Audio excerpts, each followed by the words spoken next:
Oh, let's get going. Oh, yeah, right. Excellent. Good afternoon, everyone. I'd like to call this regular meeting of council for Tuesday, May 13th, 2025 to order. So before we start, thank you everybody for accommodating here. Sorry that we couldn't be down in the MCA, but that is being used right now for performing arts. And so we don't generally have a crowd of people. It'll all the times for us to be up at 5:30. We actually have a lot of people. So thank you for bearing with us.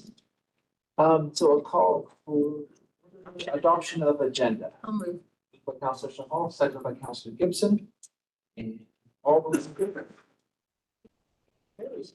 And then we have adoption of 17 minutes from May 6th. Moved by Councillor Beasley, second by Councillor Ross, and any errors or omissions? All those in favor? Motion carries. Read down to delegations. Now I'll turn it over to staff to do the introduction.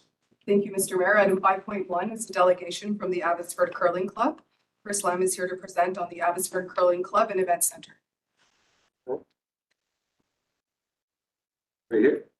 Okay, perfect. Hey, welcome. So this is hopefully not as intimidating as the council. I might have preferred the auditorium. Yeah, well, let's start off. I just want to start off by introducing Allie here.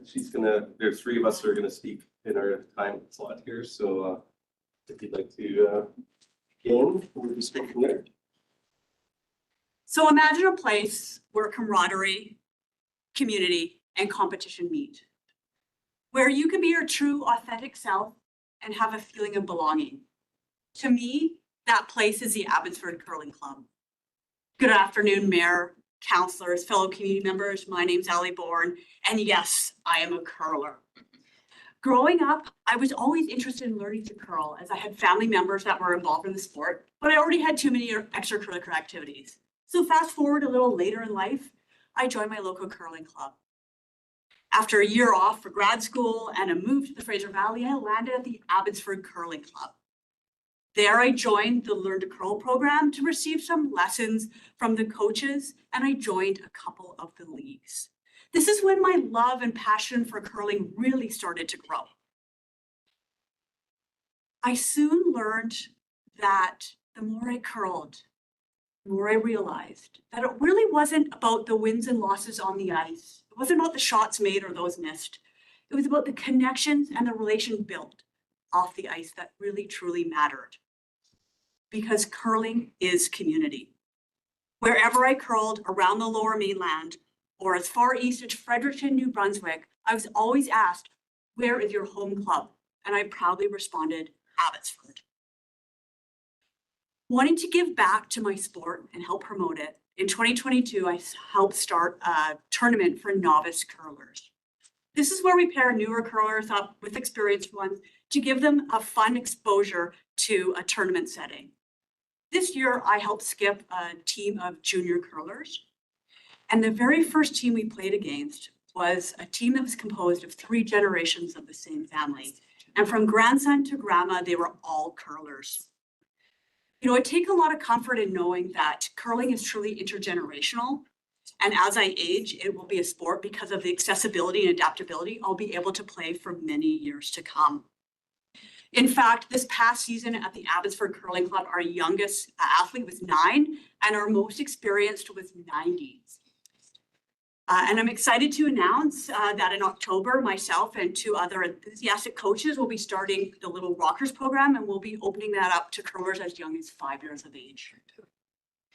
From juniors to masters, men's, women's, farmers, mixed, open, novice, learn to curl, try curling, Special Olympics, doubles and stick. We have a program or a league for you. So I invite you for next fall to come down to the curling club and come curl with me. Curling is community, and the city of Abbotsford is made better with its curling club. I'd now like to introduce our next speaker. She's a product of our junior curling program at the Abbotsford Curling Club, and she's one of my fiercest competitors, Taylin McLean. Taylin. Thank you, Allie. I've been curling for 5 years. I got into the sport because both of my parents curled, so I was always at the curling club. And one day I decided to step out onto the ice myself and something clicked.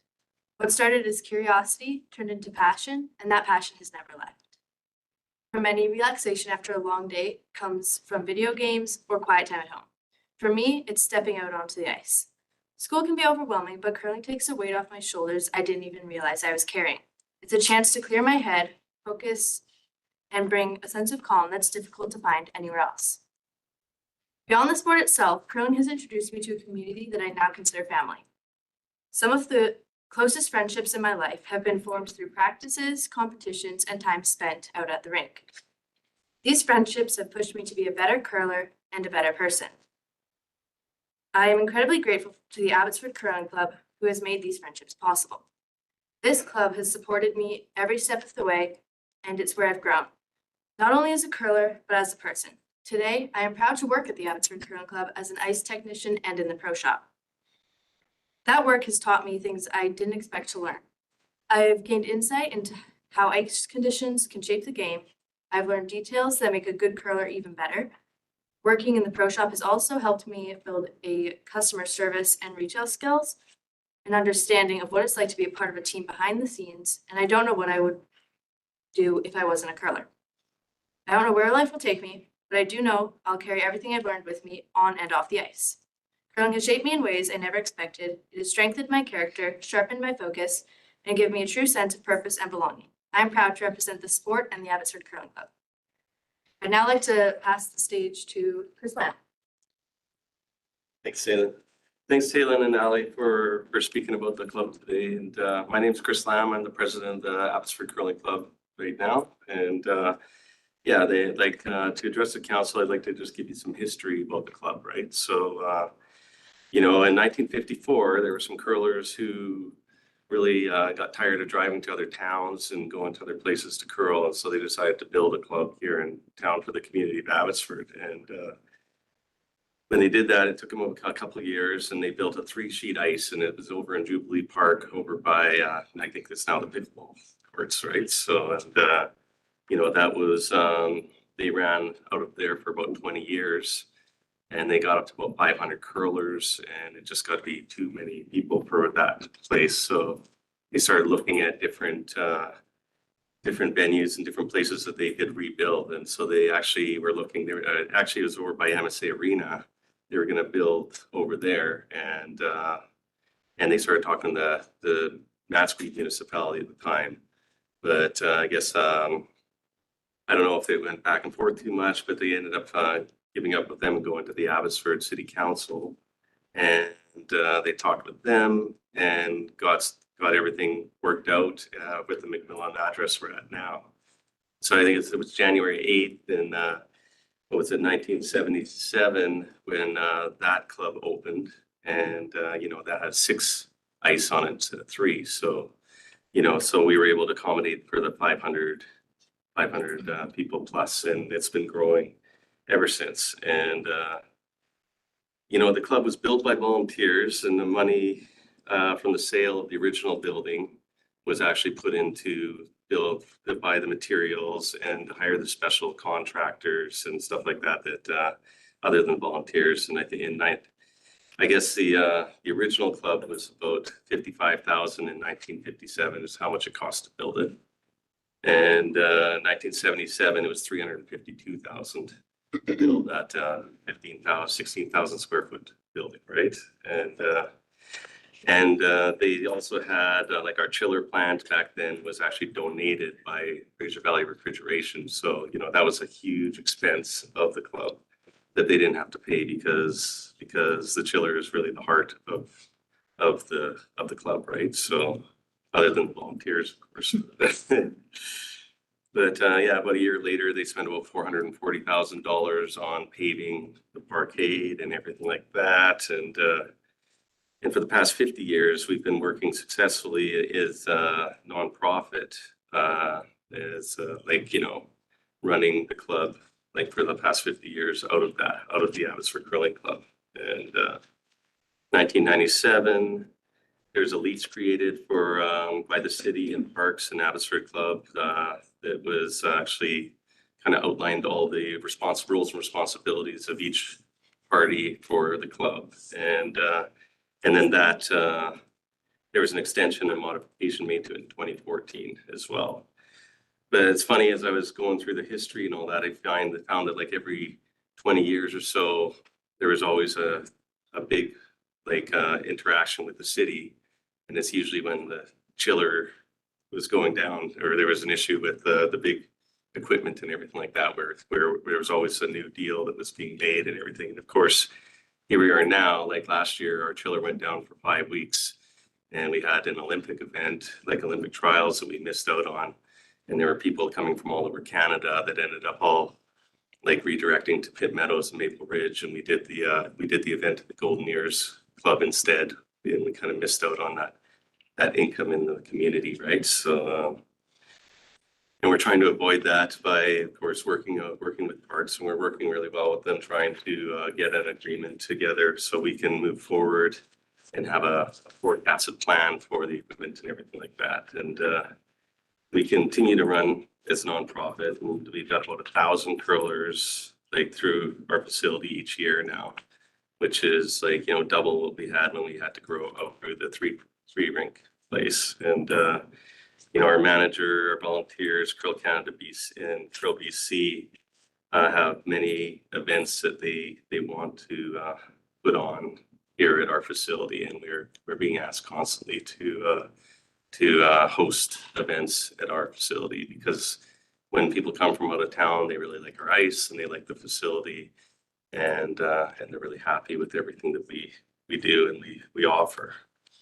And now we're asking for support from the community in the city of Abbotsford for specifically for the capital projects. You know, like, I mean, we maintain ourselves really well. We always have. Like we always track our expenses, and we run like a business, but it's a nonprofit. A lot of our funding that we get is also because we're a nonprofit. And so because of that, like, you know, to change our model and to be a profitable company would really change the way that we run our business. So we're just looking for help when we need it, and it's become a home away from home for many people in the community. Like Ali was saying, there's business owners, construction workers, emergency response, teachers, accountants, city workers are all curl there. We've had many mayors, many councillors have all curled at our curling club over the years, and many still are today. So we're just looking, we've always been self-sufficient. We just want to, we're easy to manage. We don't take up a lot of time with the city council or the parks people, that we just want help if we need it, right? So just when we have something that comes in with the parks, and we just want you guys to have a positive feeling about it, and remember that there's a lot of people in this community from every week in life that rely on the curling club as a place to be, and a place to be with people, right? So that's about it. Yeah, thank you very much. Well, thank you. Can we just have the side? He's really impressed. Yeah. Maybe just give him a round of applause. Yes.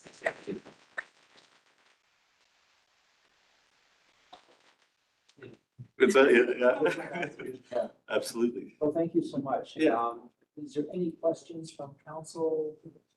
Presentation? Council, please. No, well, thank you for the presentation, and the history and information is very interesting and good to know. And I know our arena strategy is coming up later in the agenda, but the curling rink is peak utilization is much lower than our other city facilities. So probably without the support of your club, we would have had more challenges in the past to be able to maintain that growth that we've seen. So just wanted to express appreciation for your advocacy and work behind the scenes. So Yeah, thank you. And yeah, we've had like Olympic wrestling events and things like that have happened in the summer, where we've opened up our facility for events like the summer games, winter games, like, you know, the facilities there for the city. And, you know, we actually sold the city the building for I think $1 back in the day, because we always owned the building, but the city's owned the property. And so, you know, back in 1997, when we did the lease and officially the city took the building, like, you know, that was because we needed the help at the time and because we knew we would need help moving forward. So we appreciate the city's consideration for all of that as well too, right? So, yeah. Did I see Councillor Ross's hand? No? No, I just want to know when I get a lesson. One of those things that since I retire. Yeah. Yeah, come on down next year. Yeah. Councillor Barkman and then Councillor Ward. Organizations like yours don't survive unless they have younger adult or younger kids coming up. Since you're around Yale, Fraser and McMillan, do you have a program like summer programs or where these kids can get The city, 101 curling? the city uses the building for summer programs already. Like we give the building back to the city in the summer, and there's a lot of kind of daycare fun days that go on there that the city puts on. But the ice is melted in April, and it's put back in August. And but yeah, we do have almost every school in the community comes to the curling rink, and they have a curling events with the students and stuff like that. And like we said, the new junior program or the one that Ali has, you can talk a little bit about the new. So in addition to using the facility to invite the schools to come to work with all volunteers to learn a little bit more about curling, twice a week we do have a junior program.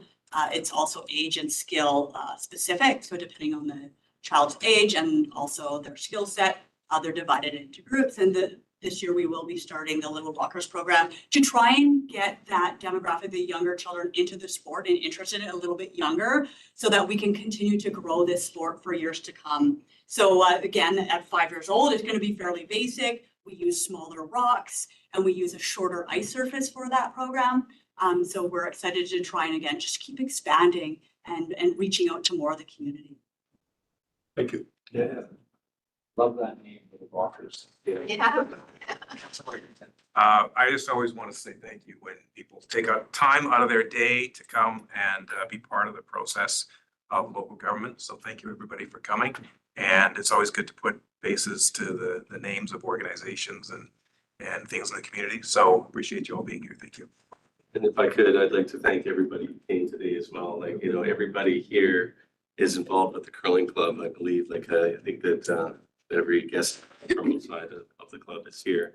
And a lot of the history I was talking about wouldn't have happened without half of the people in this room right now too. So, like it's a commitment that people put in that because they love it, and just happy that everybody came today. Thank you. Yeah. Yes, thank you very much. And then when Ali started talking about camaraderie and competition, she was talking about council. Just spreading that throughout the community. Thank you very much. We Yeah. really appreciate your participation. Thank you for what you do. Yeah, just the generational, and the longevity. The curling club started with my grandfather started our business. Yeah, nice. Both still fandy. Yeah. Good deal. Well, thank you very much, everybody. Thank you. Yeah. So And you're more than welcome to stay and see this.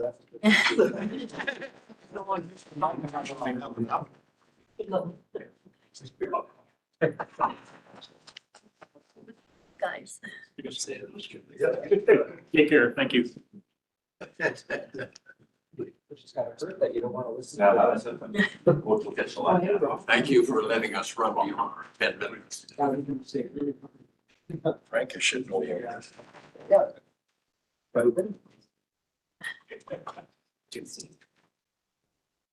Are you on council again? No.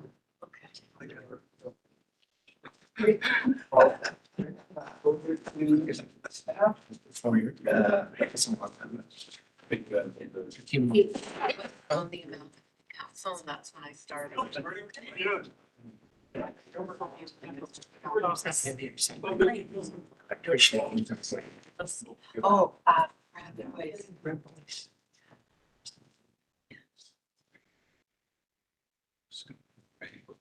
Ready to roll. Next is item 7.1. This is a report from the Solid Waste and Environmental Coordinator and the Deputy General Manager, Engineering and Regional Utilities regarding city's solid waste management bylaw.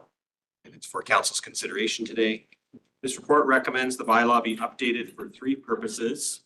First is to align with zoning bylaw updates required by the province's Bill 44, and in particular, service to small-scale multi-unit housing or SMU. The second is to add the segregated glass collection service to the bylaw as previously approved by council. And the third is minor housekeeping changes for accuracy and improved clarity. Staff are available for any questions that council may have on this item. Approve the recommendation. Second. Recommendation is moved by Councillor Bowman, seconded by Councillor Ross. Any comments or questions? All those in favor? Vote carries. So it's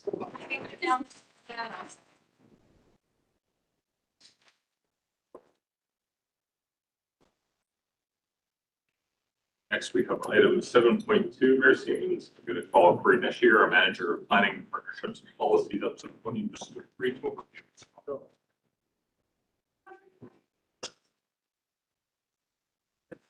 Good afternoon, Mayor Siemens and members of council. I'm here today to seek approval for revisions to two documents. One is the Parks, Recreation and Culture Program and Activities Price List, and the second one is the PRC Program and Activities Prices Policy. Currently, the Parks, Rec and Culture Department relies on two documents, Schedule E and F of the Fees and Charges Bylaw, along with the Program and Activities Price List. These documents, used collectively, form the framework through which the city supports public services and facilities related to the PRC department. To enhance transparency and improve community access to information, this report proposes amalgamation of the two separate documents into one consolidated price list for municipal services provided through the department. Some minor administrative changes are proposed for the consolidated price list to improve clarity and transparency for residents, users, and staff.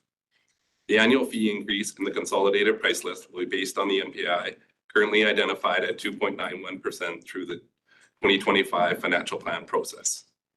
Fee adjustments for subsequent years will be based on the MPI and will be subject to council approval as part of the annual financial plan. The implementation date of the consolidated price list will be September 1, 2025. In addition to the consolidated price list, staff are recommending revisions to the program and activity prices policy to reflect the broader scope of services it will now cover and to provide consistency in its application. In addition to the rationale for the consolidated price list, these revisions aim to support cost predictability for residents and community organizations. The recommendation is before you, and we are happy to answer any questions. Recommendation's been moved by Councillor Ross, seconded by Councillor Sadhu. And any comments or questions from staff on? Councillor Barton. I'm just gonna put something randomly here. The tree cutting permit.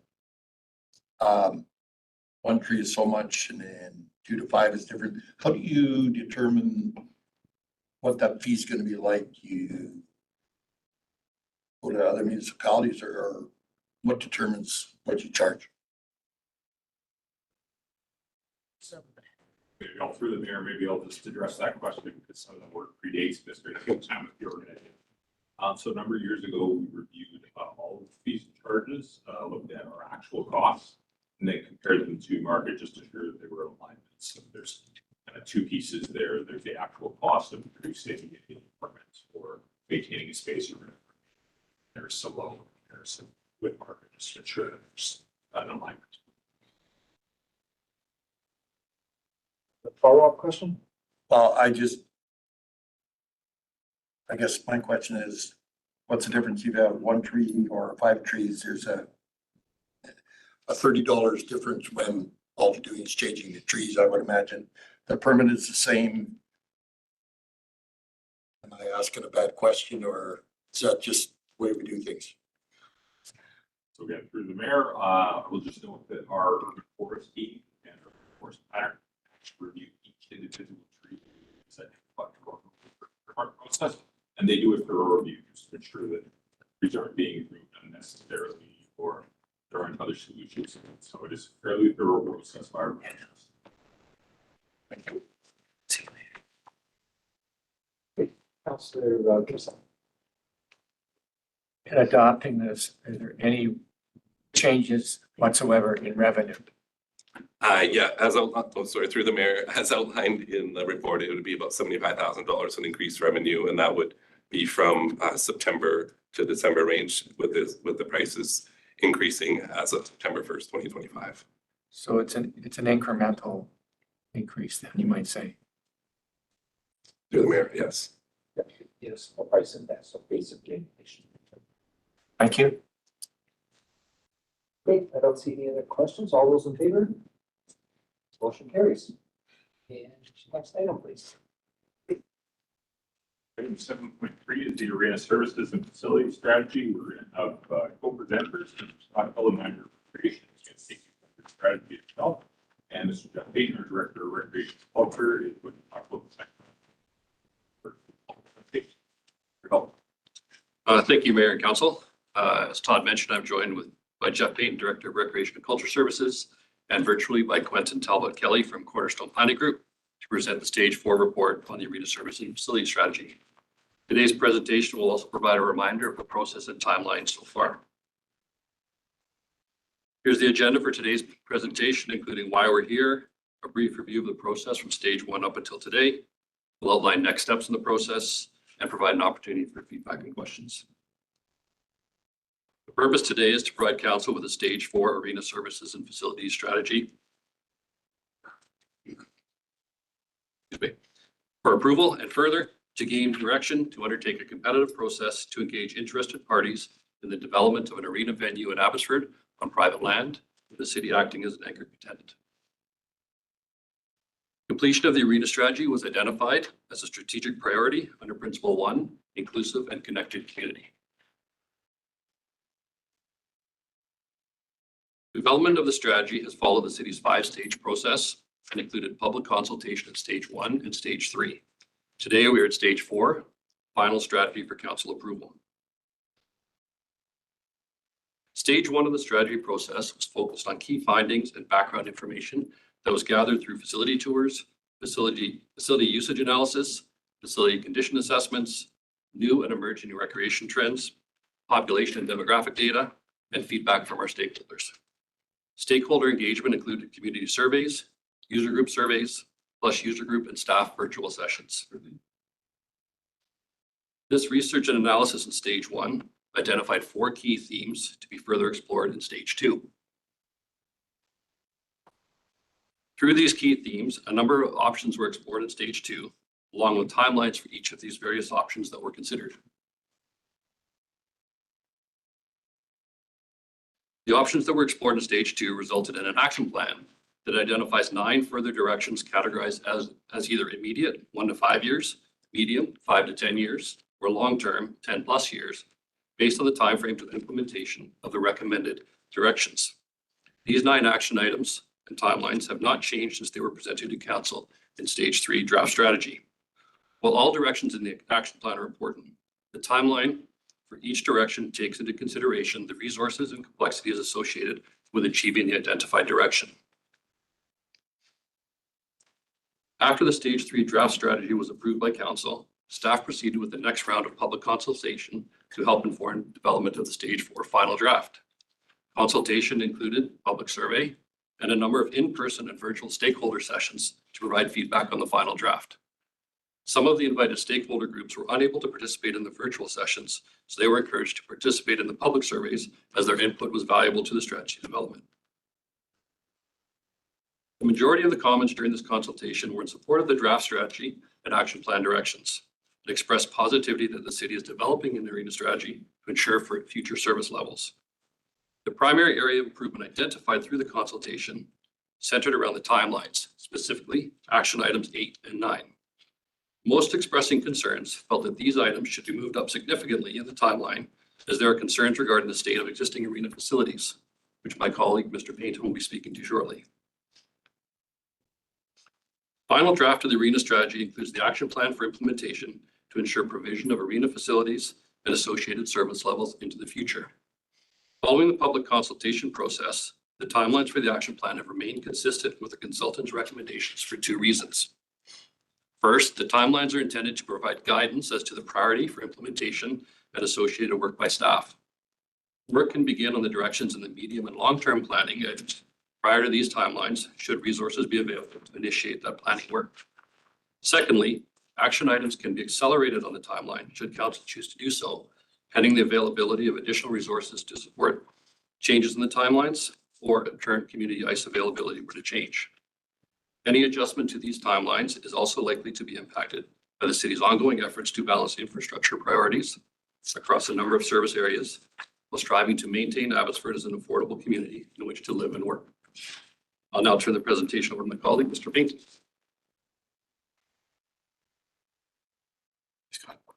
Good afternoon, Mayor Council. Pleased to be here today.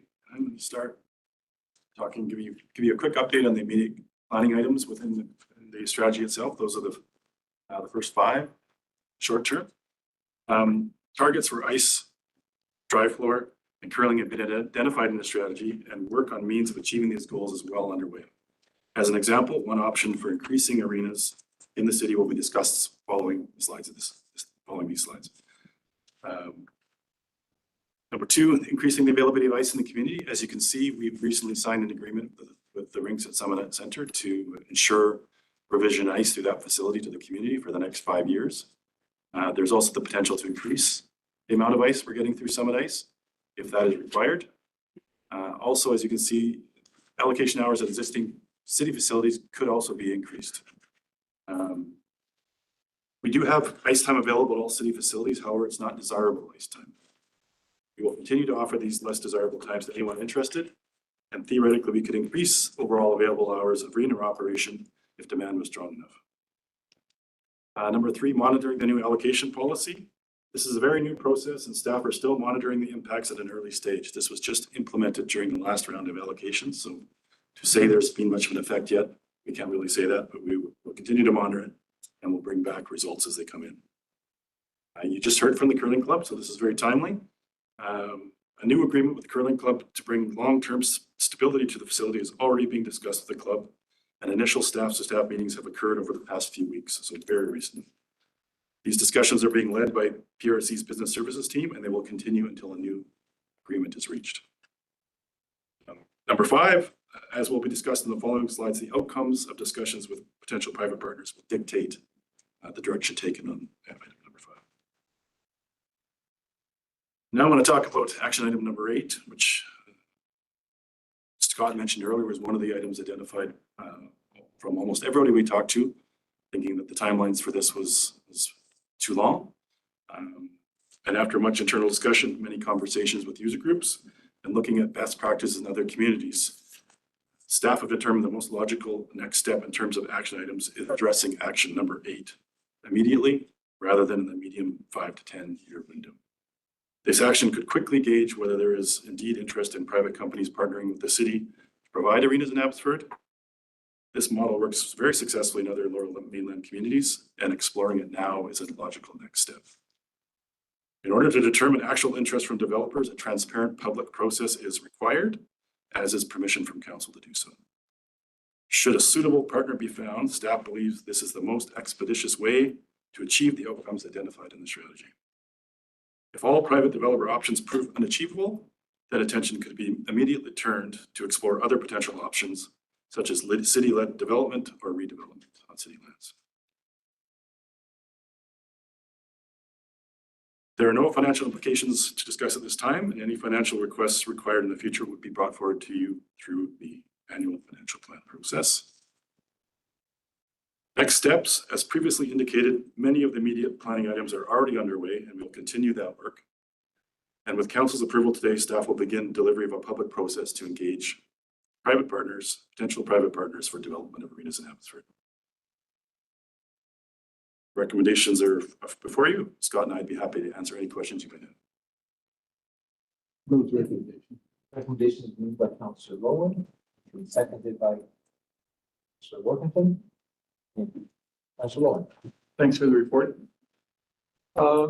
Turning to the targets for ice, dry floor and curling, that slide where you identify Summit Center as a potential source of more ice sheets if needed.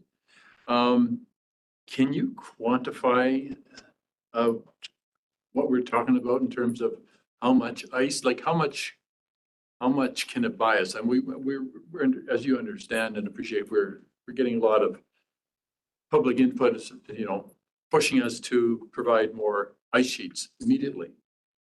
Like, how much room to wiggle room does this Summit Ice Center provide us with? Through the mayor, one of the challenges dealing with a private organization is they're a bit tight with their information. So what I can tell you is that we currently subsidize 1,265 hours a year for public use. We don't quite use all of that, so there's still a little bit of hours left, I guess, to give to the community. In terms of adding more sheets, there's no more sheets. No. And no more room for sheets. So we're talking in terms of ice. Each time, yeah. They've indicated to us that there is more ice available. I suspect it would be the same issue that we have in our current facilities, which is it's probably not ice that is at a great time of the day. So I can't give you an exact answer on how many hours. They won't say unless we offer. Yes. And that leads me to my second question. Thank you. You touched on time slots that are not exactly, people aren't lining up to book early morning and late night or late evenings. Is it fair to say that those time slots would be reserved for the older users or out of town users, if there are those, and that our young people would have the preferential time slots? So through the mayor, that exact question is covered under our current allocation policy. Yeah. So the primer times in general are allocated to youth sports and youth. And in general, the older adults and others get the later times. Now, if youth sports were to request more times, then we end up pushing the older groups later. Okay, we would. Okay, answers my question. Thanks. Okay, we'll go to Councillor Beeson, then Councillor Sabine. Thank you, Mayor. I have a few questions, so I'll just start and then see how far you let me go. On page 7 of the strategy, which is page 132 of the package, it mentions that the population of Abbotsford is expected to grow by 23% over the next 20 years. When it's quoting our population and demographics, can the clerk put that on the screen for me, please? I'm just wondering, our OCP references growing to 250,000 over the next 25 years, which is an equivalent of 52% increase. So are we underestimating the estimated growth in this report, or can you unpack how the numbers differ? Yeah, through the mayor, and I'm glad Mr. Perry's here because he can probably help me on this. We had the exact conversation not too long ago. When these projections were first done, we used the exact same data set as the OCP folks are currently using. That data has changed, and Mr. Perry might correct me if I'm wrong. And it's actually that the expected rate of growth for Abbotsford has actually gone down substantially since we initially did this report with the OCP numbers. And that's correct, Ryan. So if you could help me out, that'd be awesome.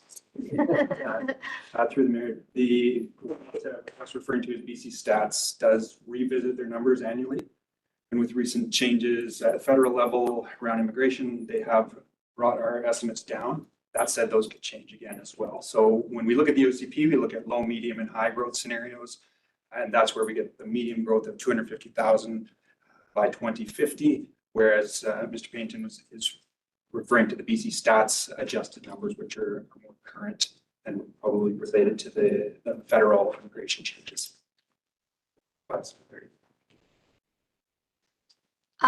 Yeah, I guess follow up, I'm still not quite understanding because at a 23%, can you explain the numbers then? How that? So through the mayor, the current numbers that are out, that I looked at here are based on the stats when the report was initially done. Okay. The projected population growth for Abbotsford has actually decreased since, or it's projected to decrease or to grow less, I guess is the right word, than when these stats were here. So these projections in terms of the amount of ice in this case are probably higher than they should be. Slightly. We're not talking massive amounts here. Like you're not talking a full rink or anything. You're just talking portions. It hasn't decreased decreased or increased enough to significantly alter the calculations. So we use the statistics based on BC stats, not our OCP projections, or we do? We're using the exact, we're both use BC stats. Yes. Just timelines of what stats are in the actual reports might be stuff. First up, because either you don't pay, it's not moving fruit. It just maybe as a kind of broader perspective, just for council slide the presentation with stage 3. Pull that up. We specifically put a note in there just to ensure that council has an understanding that it's not staff's intention to have this document sit on the shelf and gather dust for years. As new information comes forward, the OCP is a perfect example. So that moves forward, addresses, formed by council. Right? That commentary on the right side there is key that we take the data, we review the information we have in the report as baseline, and we update according to the reason to change the outcomes and the timelines in this report. Yes.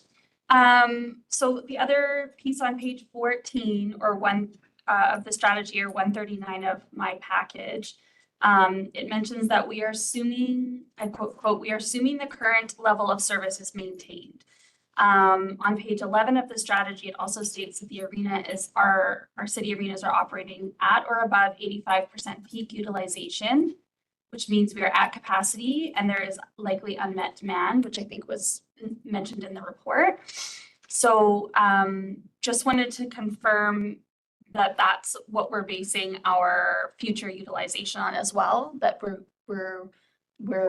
and the sheet ice that this would be working towards that same peak utilization? Or is it to working to below peak utilization based on the projected populations numbers? So through the mayor, our object here is to maintain 85% or less. Future demand is, as you can see in the report, is judged by 4 different things. It's the unmet community demand, which we've attempted to measure, the possible city growth and demographic changes, shifting activity trends, and alignment with future city initiatives. So these aren't all exact sciences. These are the best calculations based on the information. Thank you. I have more, but I'll wait. My turn.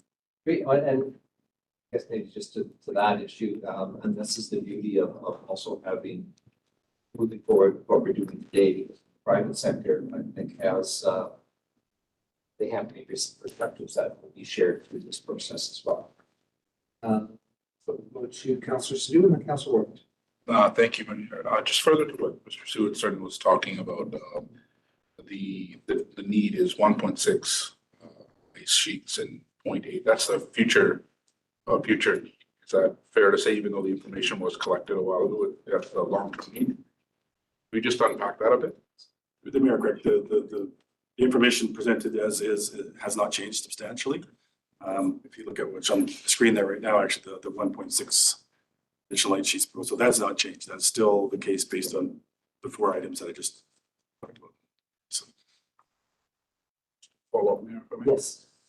And for the action item 8 direction that we're now potentially giving to staff, what would be the timeline in which we could potentially hear back and see what the private organizations are responding? Would you be able to give an approximate timeline on that? So through the mayor, I'd like to think that would happen relatively quickly. But as a municipal government, we have to follow a process through our purchasing process to make sure that we engage all potential partners equally, that they have an opportunity to talk to us about what's going to go on. So my personal feelings, I want to do this as quickly as possible. What does that got to mean in terms of timelines? I think to say 6 months would be very safe.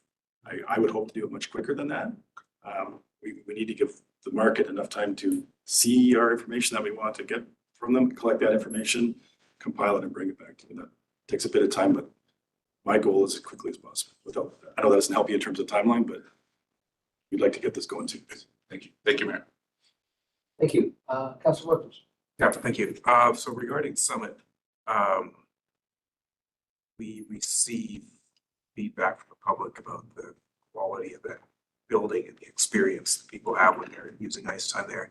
Do we have any input, any requirements for standards of how that building should be experienced by our people that are using it? Through the mayor, the short answer is no. Is a private company. Yeah. But we could potentially have some leverage if we were to say we're not going to rent ice or subsidize ice from you any longer. But that also may not be leverage. They might just say, that's fine, we'll sell it to somebody else. So it's a no, but we have conversations with them on an ongoing basis in terms of the quality of the experience there. What they choose to do or not do about it is out of our control.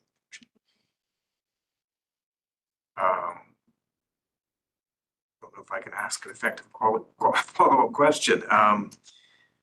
I guess you're saying it could be something that we could attempt to build into our discussions with them. Is that correct? Through the mayor, yes. Yeah, okay, thank you. Thank you. Councilor Bergman. Just to piggyback that on a little bit, I guess that's kind of the issue I'm having when we're relying on somebody else's standards. And if we see standard going down, when you have private industry, we have no control over that. To the west of us, we've got 5 rinks coming up in to the south of the west. They have 3 potentially coming up. Have we looked to see if Cloverdale or Langley have gone the route that we're looking to go down now, and if there's anything we can learn from their process? Through the mayor, just a clarifying question, you're talking in terms of working with private partners, that what you're asking? Yeah, why they went the route they did, just because you said the process could take 5-6 months. And if there's stuff, or if there's things that they've gone through that we don't have to, can we learn off of that? Through the mayor, the answer is absolutely yes. We'd definitely be talking to those communities to learn from their experiences, the conversations they've had, as well as communities who actually have private partners and how that process has happened. We've had some of those conversations already. So we're going to take any knowledge we can to help us with this as quickly as possible. Thank you. If I could just Yes. just to council that the information we can glean is limited because we work on these information. They're bound by confidentiality with some of the they have. So they can disclose a limited amount of information. So we take what we receive. Great.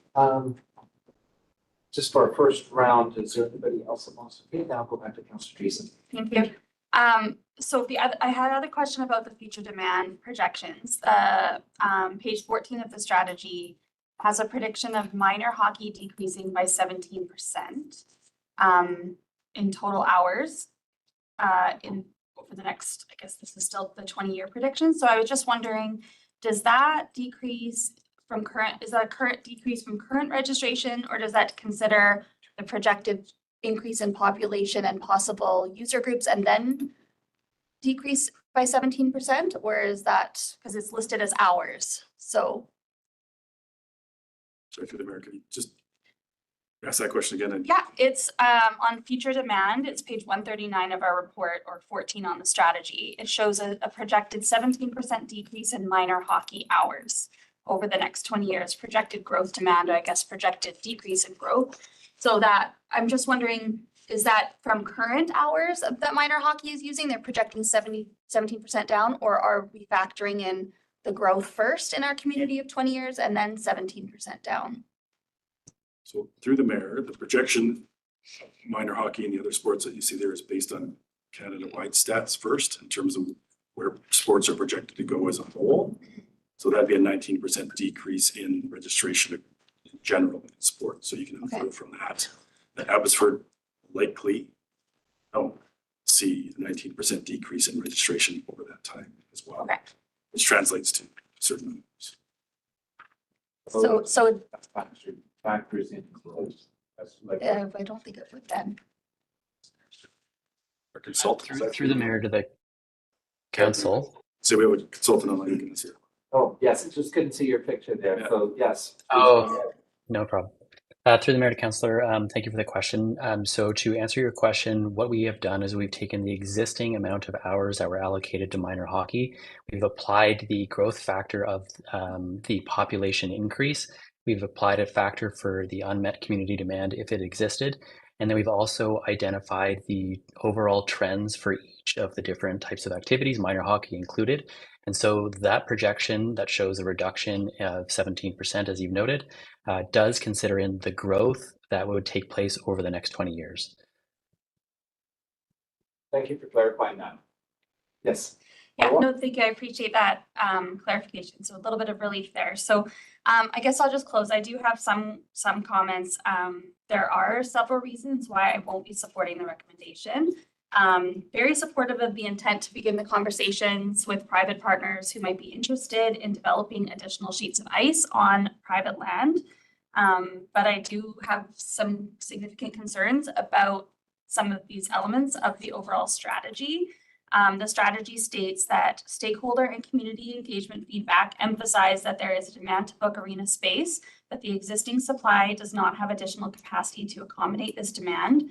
So I think everyone's in agreement that there's a clear need for more ice, and I personally, for my opinion is that I do think the strategy should go further. It should not only address our current demand, but also increasing service levels to meet the growing demand. If we're only aiming to meet our current supply or to hit our 85, this 85 peak capacity, which staff have stated that's our goal. That's still a point where we're having people who are not having, where there's demand that's still unmet, I guess I should say. And I think that we're simply setting a future council up to face similar challenges that we are today. On page 15 of the strategy, page 140 of the council package, it states, according to the report, we are projected to need 5.1 ice sheets by 2016. Thank you for putting the slide up, which I can remind everyone is just 7 months away, yet somehow the strategy assumes that the demand is going to stay flat for the next 5 years, only increasing to 5.2 sheets by 2036. And I just have a really hard time knowing the pace of development, our population growth, our housing targets, that we're going to see that we're planning based on such a minimal increase in demand over a full decade plus. Page 18 of the strategy, which is page 143 of the package, and I look at the outline steps, it appears that steps 1 through 8 reflect standard planning processes that should be ongoing regardless of the strategy. The proposed exploration of the partnership, which is great news to hear that it's a very strong idea. So I'm happy to see that staff are sort of moving that forward to more towards immediate planning versus immediate planning versus medium to long-term planning. So I am very supportive of that part of the recommendation today. But additionally, the proposed timeline for exploring redevelopment of the MSA or MRC lands is concerning to me. The strategy categorizes this as a long-term action, something to begin exploring 10 or more plus years from now, which I believe is too late. These sites represent vital opportunities for our community, and I think we should start looking at them in the medium-term planning. We don't begin even just exploring these opportunities until 2034, which is what I'm looking at, or later. We realistically will not see those new amenities come to fruition until 2040, or I don't want to make predictions, but too far out. So for me, this timeline is not acceptable, and I think that there's a lot of residents that feel the same way. And finally, a note on the bottom of the action plan page here states that the plan is based on existing resources, which raises another concern that if our entire strategy is limited by current resources rather than driven by actual community needs, why are we calling this a strategy at all? We should be starting with the community needs and then working backwards to figure out how we get there, not the other way around. This is a council-endorsed Strand-approved strategy as it stands, and I don't believe it reflects either our current or future needs. I would prefer a more proactive approach with timelines adjusted to better align with the feedback we've received. And in fact, stage 3 engagement findings showed that while residents supported the proposed actions, I know you've spoke to this already during the presentation, but they raised concerns about the timelines, particularly action number 9. So ultimately, my concern is that the plan maintains status quo and it does not move us forward. And if we approve it as written, we will leave future councils in the exact same position we are in today. Thank you for allowing me to share my comments. Thank you for your commentary. Is there anybody else that would like to speak? Guess I'll push back a little bit.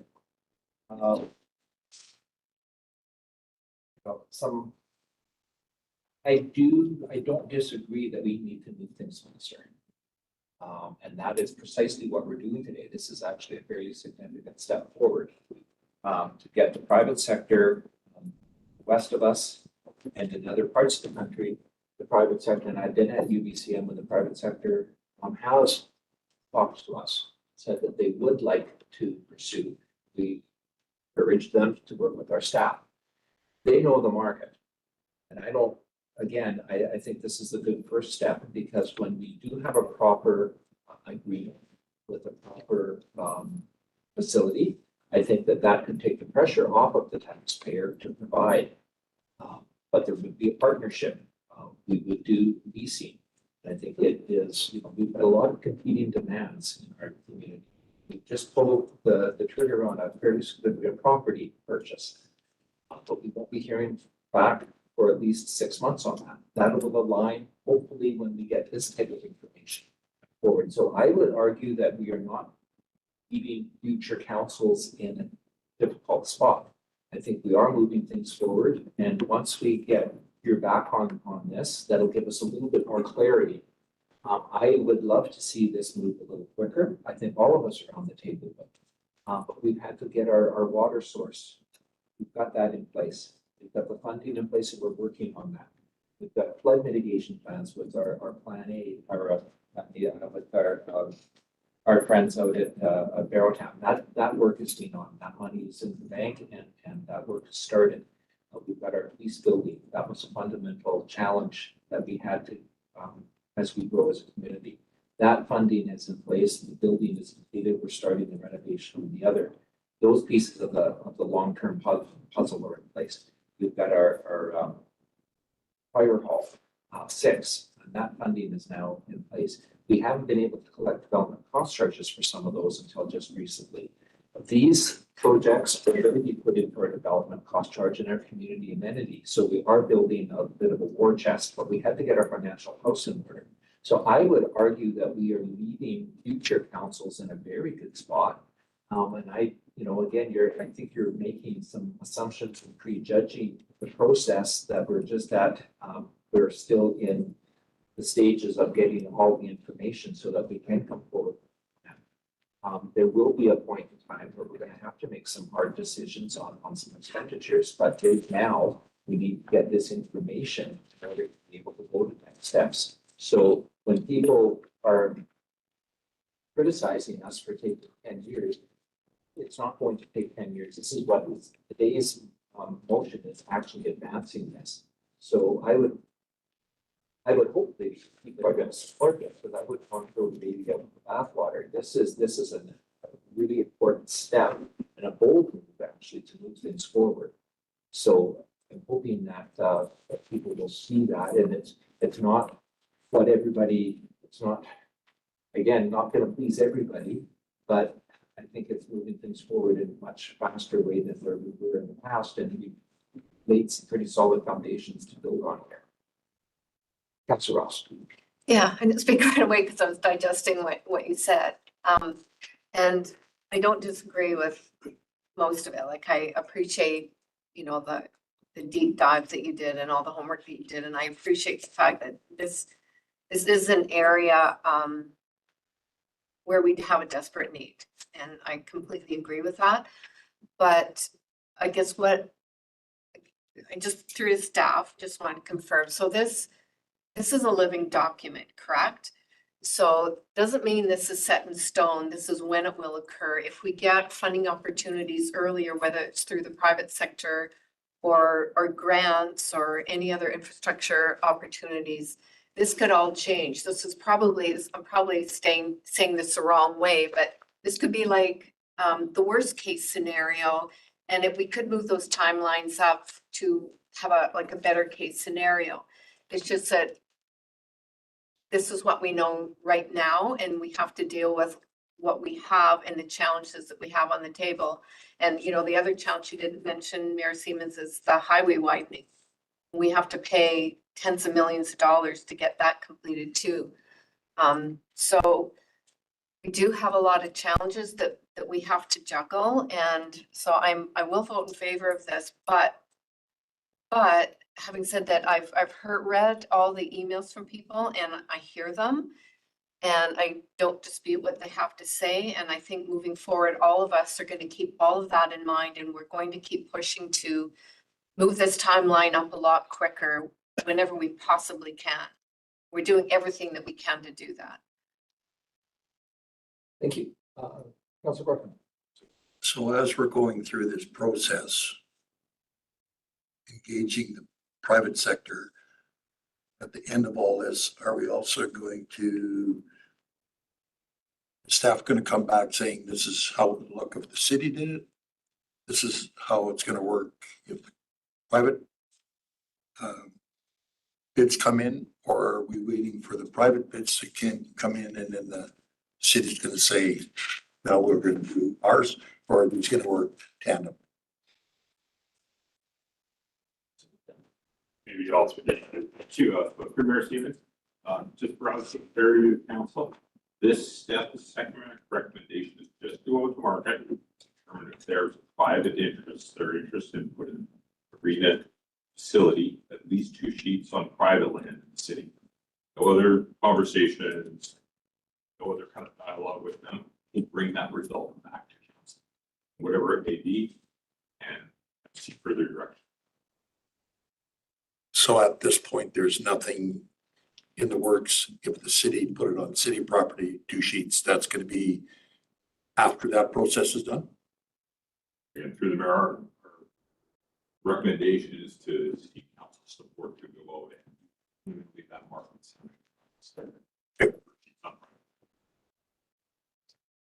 Great. Don't see any other hands going up, so we'll call a question. All those in favor?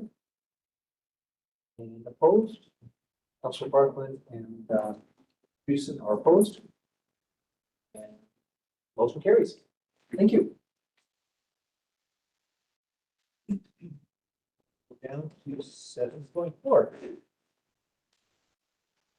Quick introduction, Mayor. So Mr. Perry, Senior Planner, will provide council with an update on the plan stage 3 reports. It's a report outlining draft policy and regulations with respect to our long-term growth plans. Turn to Ryan. Staff are available to answer any questions. Thank you, Mr. Neal. Good afternoon, Mayor and Council. I'm very pleased to be here to present the Abbotsford 2050 Stage 3 Draft Policy and Regulation Report and request your direction to undertake a final round of engagement to share the draft and hear feedback from the community. The official community plan update is well into Stage 3 with the draft OCP and zoning bylaw changes marking a major milestone in the planning process. Over the coming month, staff look forward to sharing, discussing, and hearing feedback on the draft OCP and zoning changes through a final round of community engagement. In early fall, we will report back to council with those engagement findings, outline any recommended refinements or updates, and ask for your direction to prepare formal bylaws. In advance of the legislated December 31st provincial deadline, the final steps of the process would involve a public hearing, formal bylaw referrals, and council's consideration of bylaw adoption. The draft OCP and zoning bylaw changes are summarized in the Stage 3 report attached to your agenda package. Now, this presentation is not intended to cover every aspect of the Stage 3 report or the proposed changes, but I will take about 15 minutes to highlight some of the bigger plan updates. The Stage 3 report is also available on the Let's Talk Abbotsford OCP project page. The Stage 3 report is intended to provide an overview of the draft changes under consideration, serve as a resource for public engagement, and as an easier way to digest a wide range of OCP and zoning bylaw changes. It also provides the draft changes in the context of the existing OCP for those who want to really dig into the details. So attached to the appendix is how you would see those changes if it were to be incorporated into the OCP or zoning bylaw. The report itself, the Stage 3 report, is organized into 4 sections. The remaining slides will focus on Section 3 of the Stage 3 report to highlight some of the key OCP and zoning bylaw changes. Following the structure of the draft OCP, Part 1, Vision and Introduction, integrates an updated OCP vision that aspires to grow Abbotsford as the cultural and economic hub of the Fraser Valley, aligning with Council's strategic plan. This section also adds the new big idea to support a thriving local economy, elevating the importance of jobs and local economic prosperity as key ingredients of Abbotsford's 25-year growth plan. Draft Part 2 of the OCP is new. Through engagement, some residents felt there was a lack of OCP discussion related to climate change, resiliency, and overall sustainability. While many elements of the current OCP address this important theme, the OCP could do a better job of connecting the dots for readers. This new chapter will help the reader understand how policies in the OCP address the 3 key elements of sustainable growth: climate and energy resilience, housing, and economic prosperity. Part 3 of the draft OCP is one of the most frequently referenced sections of the official community plan. This is where all the land use policy lives. It plays a significant role in Council's consideration of development applications and what we ultimately see built in our community. The draft plan includes several land use related updates addressing the high-level urban structure, mixed-use centers, residential neighborhoods, our employment lands, and supporting lands. As Council is aware, the OCP's urban structure plays a prominent and foundational role in guiding the city's growth. It identifies priority areas for increasing housing supply, accommodating population growth, enhancing destinations, and planning for employment, all in consideration of transit over the long term. The urban structure is built on a hierarchy of mixed-use centers and residential neighborhoods spread across the city, with the highest intensity of uses focused in the core of the city and along priority transit corridors. It sets the foundation for the more detailed OCP land use plan. Building on the successes of the current OCP, the draft includes 2 proposed changes to the urban structure.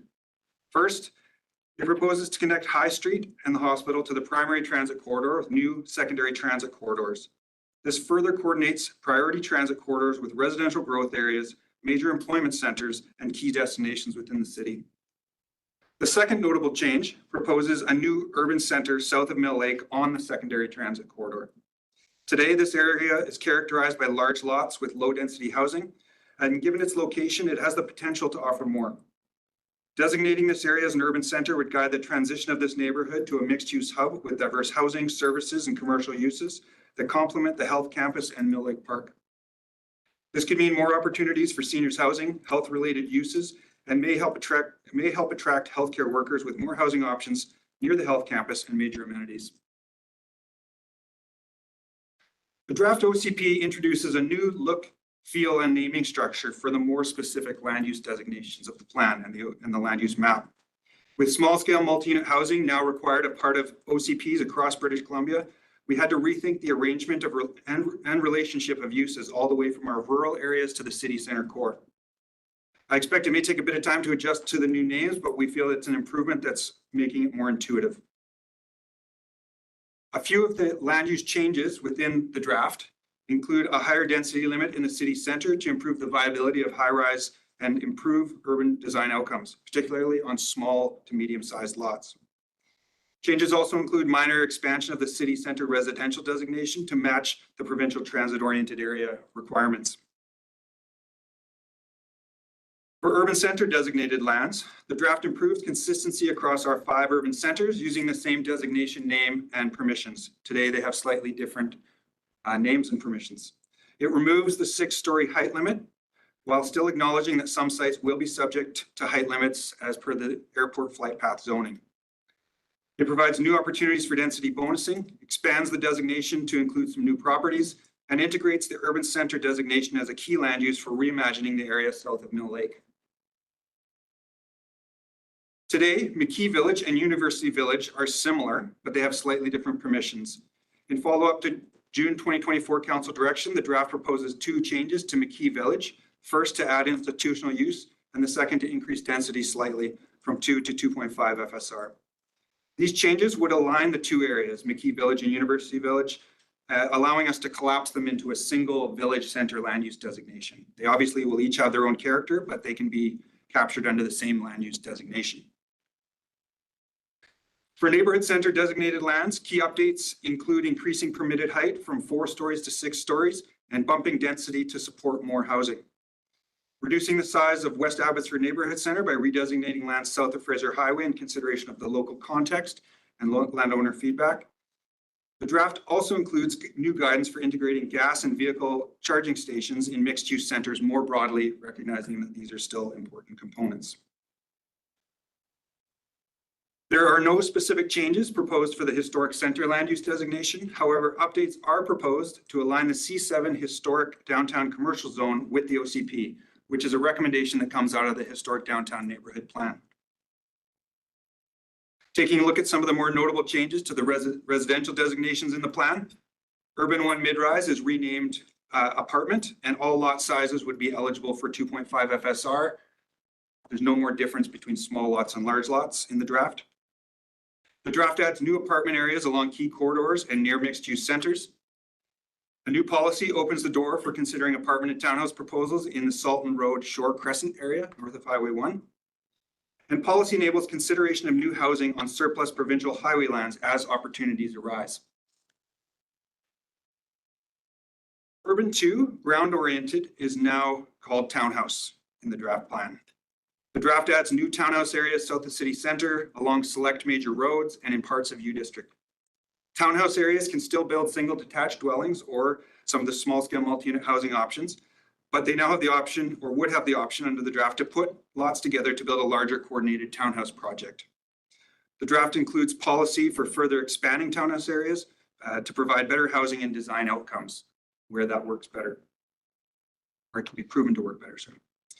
A new urban area, manufactured home park, land use is proposed for the manufactured home park site on Livingston Avenue near Fish Trap Creek.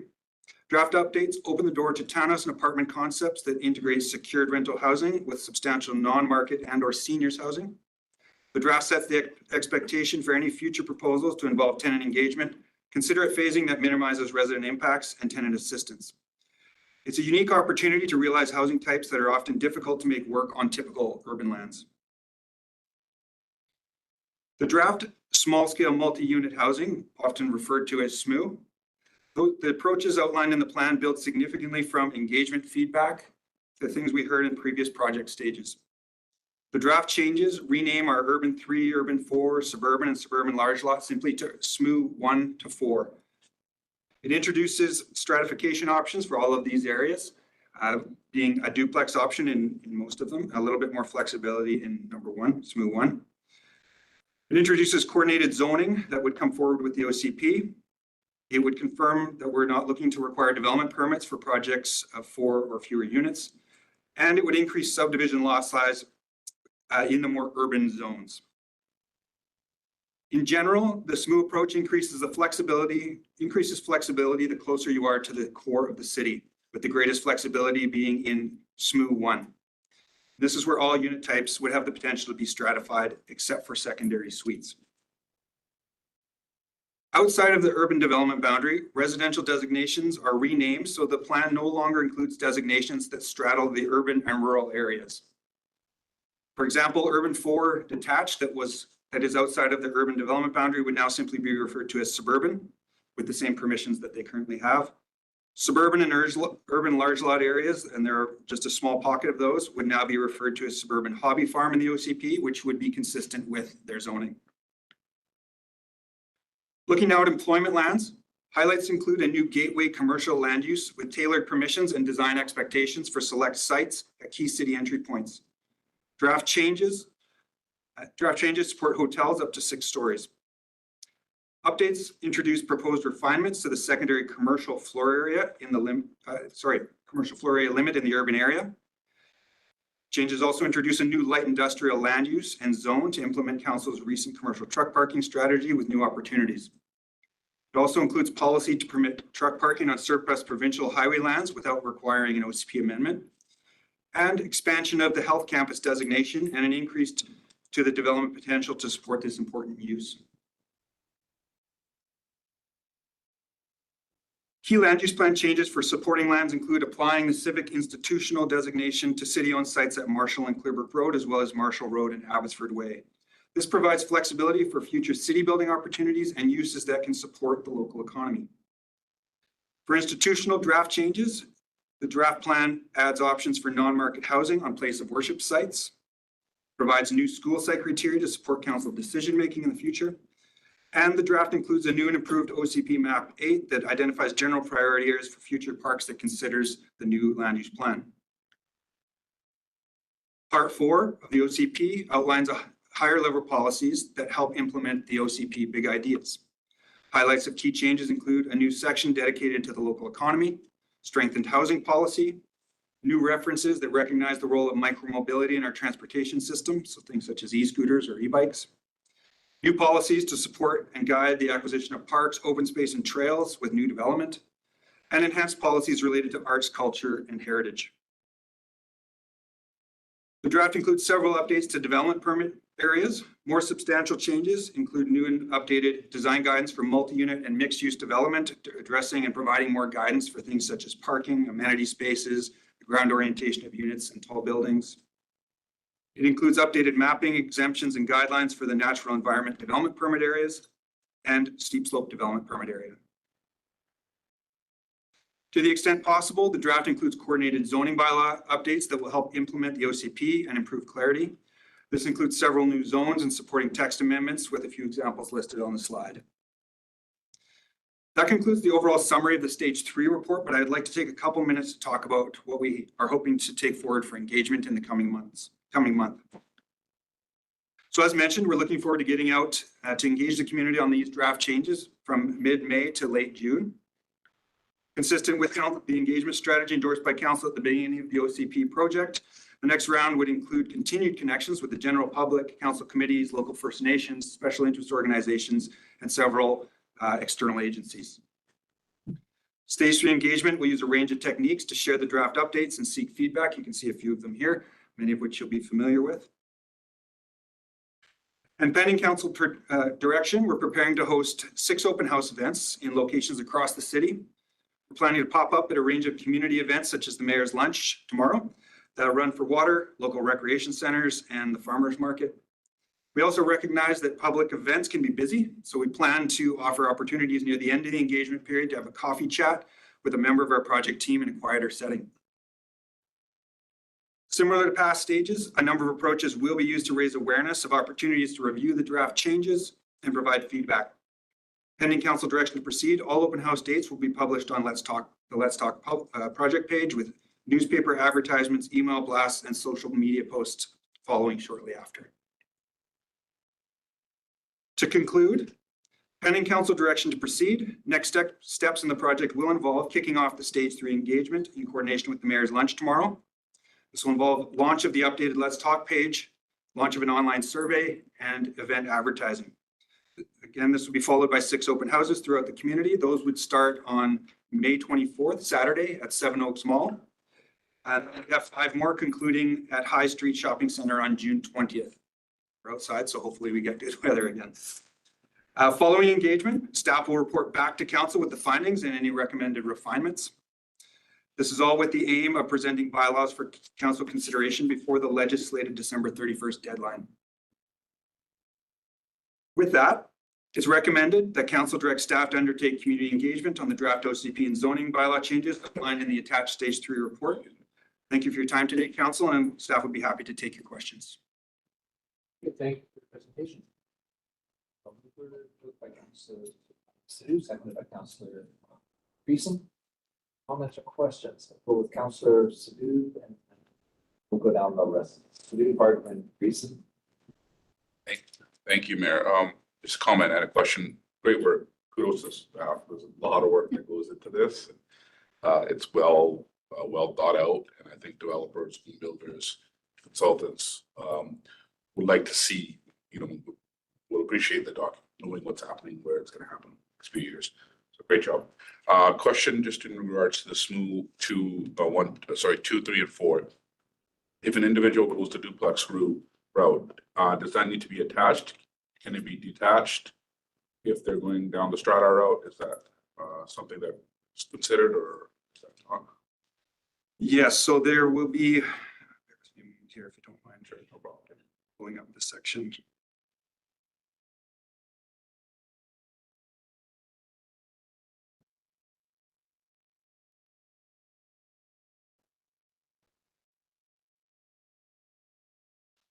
The short answer is there will be opportunities in the SMOOT 1 designation to do a detached duplex. It would look similar to two single detached dwellings, as well as certain areas where it will be further out. The SMOOT 2 as well, I believe. I'm going to ask Heather to confirm that for me before the end of the meeting. I was hoping you could take a quick look through the document while I answer some other questions. Thank you. But yes, there are opportunities for that in certain SMOOT zones, and I would like to confirm two, 3, and 4. Just to encourage people to get out. I want to hear their thoughts, right? Positive. Right? Yeah. Thank you. Councillor Barkman and Councillor Dreesen Gibson. Did I hear correct? There was a limit to 6-story motel? Yes, so today in the areas that we've shown as gateway commercial, right now they're typically designated secondary commercial or regional commercial. It's capped at 4 stories today. We've heard from industry folks that that's not actually high enough to make it work and efficient. So 6 stories would be what's proposed. Is that as what a new industry would like the 6, or is there, if somebody says they want to go 10, are they restricted to flight lines, or is there enough flexibility in there? Just, I guess look off through it by Chilliwack, I don't know what there's maybe 10 stories or whatever it is. Is that option there for applicants? Excellent question. So for the gateway commercial site, we're not proposing more than 6. In the city center, there would certainly be room to go higher with hotel. There will be flight path implications for areas such as the Mount Lehman area and others. So even if the plan allows up to 6, it's going to have to be a site-by-site analysis and due diligence to understand how high they can actually go. Thank you. Councillor Dreesen and Councillor Gibson. Yeah, I just was gonna say thank you for the report as well. And I just heard you say too, this is what industry has been telling us. And I just feel like a lot of this is a reflection of what the community has asked. So I think I'm hopeful that they'll come out and provide support, as Councillor Sadhu had said. The only other little thing I was just gonna ask without providing direction and changing things up, but if there's an opportunity to also look for people or engage with people at Jubilee Park at the Abbotsford Farmers Market, that would be another area. I don't know if it's in there or if it's not, or if there's time to change it, but I just thought I'd throw that out there as a possibility as well. Yeah, through the mayor to Councillor Dreesen, we do plan to go to. Oh, good. Market. We have a Great. date in our calendar. I'm not sure if we're waiting for the confirmation, but Okay. it's something we're looking at. Thanks. Thank you. Councillor Gibson. Yeah, thank you. Very well done. Are you, through you, Mayor, are you anticipating adjusting plan in light of what you hear, these consultations, or are these slightly more top-down affirmations? Or like, for example, as council, and you'll know, I have a real concern with the urban center, right, immediately south of Mill Lake. You make some good points about it's close to the healthcare campus. The mental complex is there. However, if you go through it, if you just take a walk through it, ride a bicycle through it, there's big homes just being built right now. They're not. So I worry, as you've heard, I don't want to belabor this. I worry that we're going to, around our lake, we're going to have all these high rises, just all these shadow arcs. And suddenly we don't really have a lake parking. It's all surrounded on virtually every side by buildings. So if, for example, thank you, Mayor, if, for example, the public came out and said, we don't want this, because of course I don't want it. We don't want it. Is staff still open to making some changes of this kind, or is it everything kind of fixed? That's my question. Thank you. Through the mayor to Councillor Gibson. So now the part of the engagement process is to understand which parts of the plan are headed in the right direction and are where the community feels we're going in the right direction. There is room for adjustments. We would of course report back to council with the engagement results and assess where those areas of concern were and make some recommendations to council, but ultimately it would be council's final decision as to what was the final component of the plan. So staff would certainly be making recommendations, but it's council's final decision. Okay, that's affirming. Thank you. Thank you. Let's see, any other counts going up? So, yeah, again, it's, I'm looking forward to getting this out to the public and just reminding people that this really is about growing to a population of 250,000. We know growth is coming. We know that change is coming. And either we get managed by it or we try and manage it. And a number of initiatives that are in here are very thoughtful and, you know, we've got pieces like the SHMOO and some of the other pieces that get, well, that's the top-down component. A little bit of indigestion, but I think that the process has shown that we really listen to what the public is saying. We care about, you know, where we're at today, but we also have to have a vision for where we're going in the future. And so I think this is a great document. Looking forward to the public consultation and the next steps, but I really encourage people to engage and have that perspective that we really are trying to plan for our future. And I'm really impressed with how our staff have engaged with the school district, Fraser Health, and all the others. And so looking forward to the next steps and seeing where we land. If you don't mind, I would like to provide a bit of clarification. I think there was able to, I believe it's SMU 1, SMU 2 with different lot widths that we would allow the detached duplex. Apologies, I didn't have that at the top of my mind. Is that clear to them? Okay, perfect. Thank you. Apologies. I was just trying to ramble on until I heard the Russian. Yeah, right. Thank you. We'll call the question then. All those in favor? And motion carries. Thank you. Next item, I am going to have to accuse myself. I forgot to tell the clerk. I own a business at the Downtown Business Association area that is guided by this or affected by this. So it is best that I exit stage left and let the mayor and Worthington lead the conversation.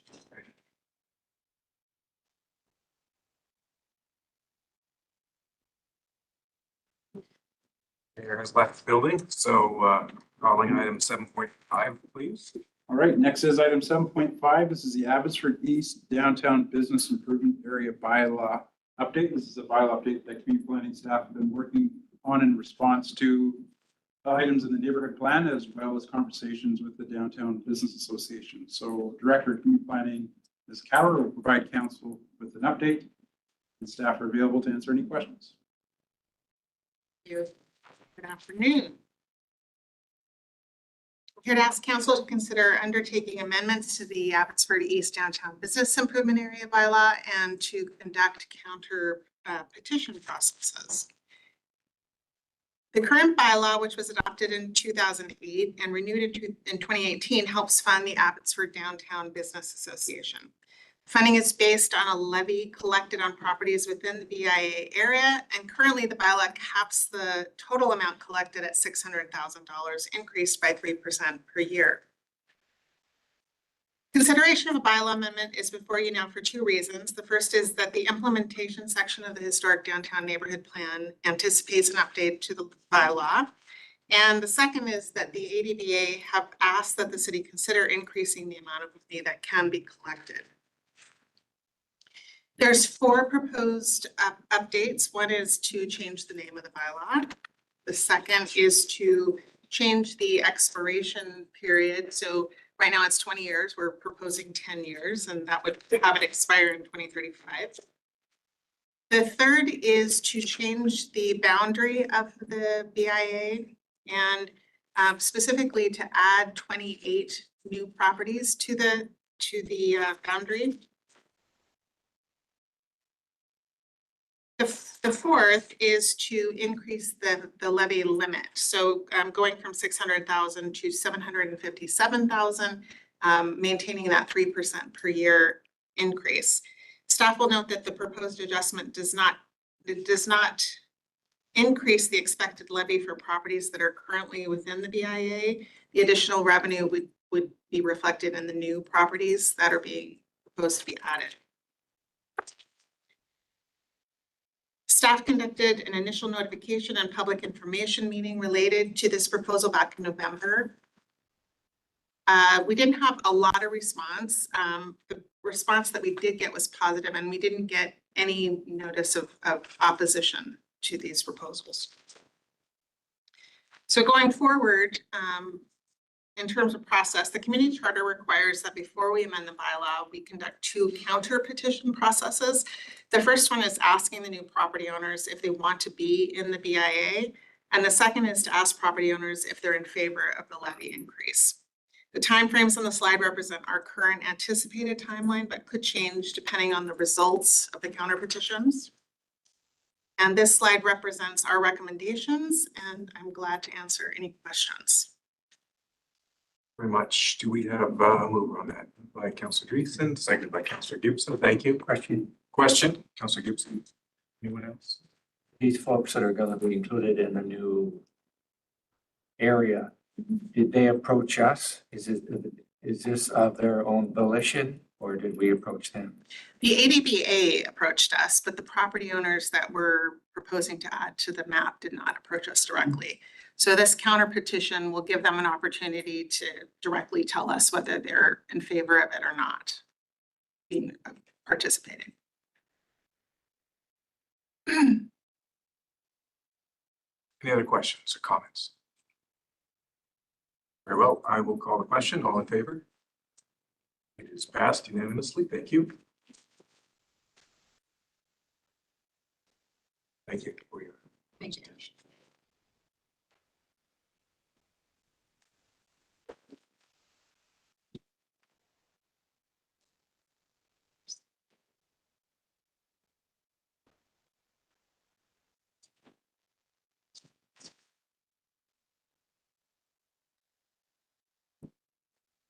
Thank you.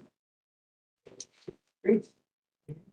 Next item, please. Quick introduction. Next item is 7.6. This is in regards to, the city has received referral letters from the federal government regarding Smath First Nations request for an addition to reserve and creation of a reserve.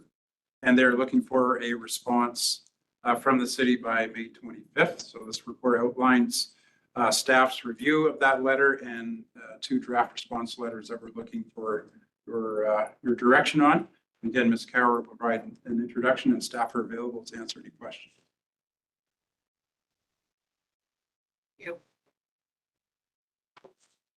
I'm here to ask council to consider letters to be sent to Indigenous Services Canada in response to 2 Samath First Nation proposals related to properties near their reserve. The first proposal is for 2 properties Samath currently owns to be designated as new reserve, and the second is a proposal for property jointly owned by the nation and a development company to be added to their existing reserve. Indigenous Service Canada is asking the city for technical information about the properties in question. There's one process that applies to both addition and creation of reserve. It's a 4-phase process, and currently ISC is in phase 2, which involves seeking information from the city, and ISC reviews proposals. Once the city sends its response, ISC will then send copies of that response to Samath First Nation and make a determination of support or non-support. If ISC supports the proposals, they would move on to phase 3, which would likely involve discussions between Samath and the city regarding servicing agreements. This is a map showing the existing reserve in yellow and the proposed additions in red. The properties to the southwest on Fuchs Road are non-contiguous with the existing reserve, which is why the proposal for these properties is considered new reserve.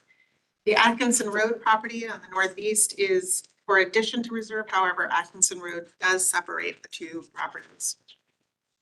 You can see the Fuchs Road property a little bit closer here. Samath First Nation recently published a draft land use plan. And in that plan, the nation indicates their intended future use of the Fuchs Road property is agritourism, agriculture, recreation, and parks. Council will note that these properties are outside the urban development boundary and sewer service area, but within the city's water service area. The intended uses listed in the Samath draft land use plan for the Atkinson Road property include residential, parks, traditional use, and community facilities. In 2018, the city conducted a development information meeting for this property. The proposal at the time was to build housing that would accommodate approximately 1,200 people. At the time, staff indicated that a proposal like this would likely not be supported as the property is outside the urban development boundary and also outside the city's water and sewer service areas. In terms of next steps, the signed letters and staff report will be sent to ISC. ISC will share copies of the letters and inform Semath First Nation, determine support or non-support. And throughout the process, staff anticipate gaining a better understanding of the Semath First Nation's goals for the properties, potential impacts to city servicing and infrastructure, and requests for updated servicing agreements. We don't know how long the process will take. It could be months, it could be years. So we'll keep you posted. And the last slide is our recommendation. Glad to answer any questions. Thank you. Do we have a moved by Councilor Sioux, seconded by Councilor Barkman? Any comments or questions? Councilor Barkman. On the drawing here, proposed additional to reserve. There's nothing on it right now, I'm assuming. That I'm aware of. And the properties around it, are they serviced with? Yeah, the top right one underneath it, are they private lots now, and are they serviced by city services like water and sewer and that type? No, they are not serviced, but maybe anybody else add to that? Your worship, we're referring to the one on the screen here. Yeah. Yeah. It's outside the development boundary.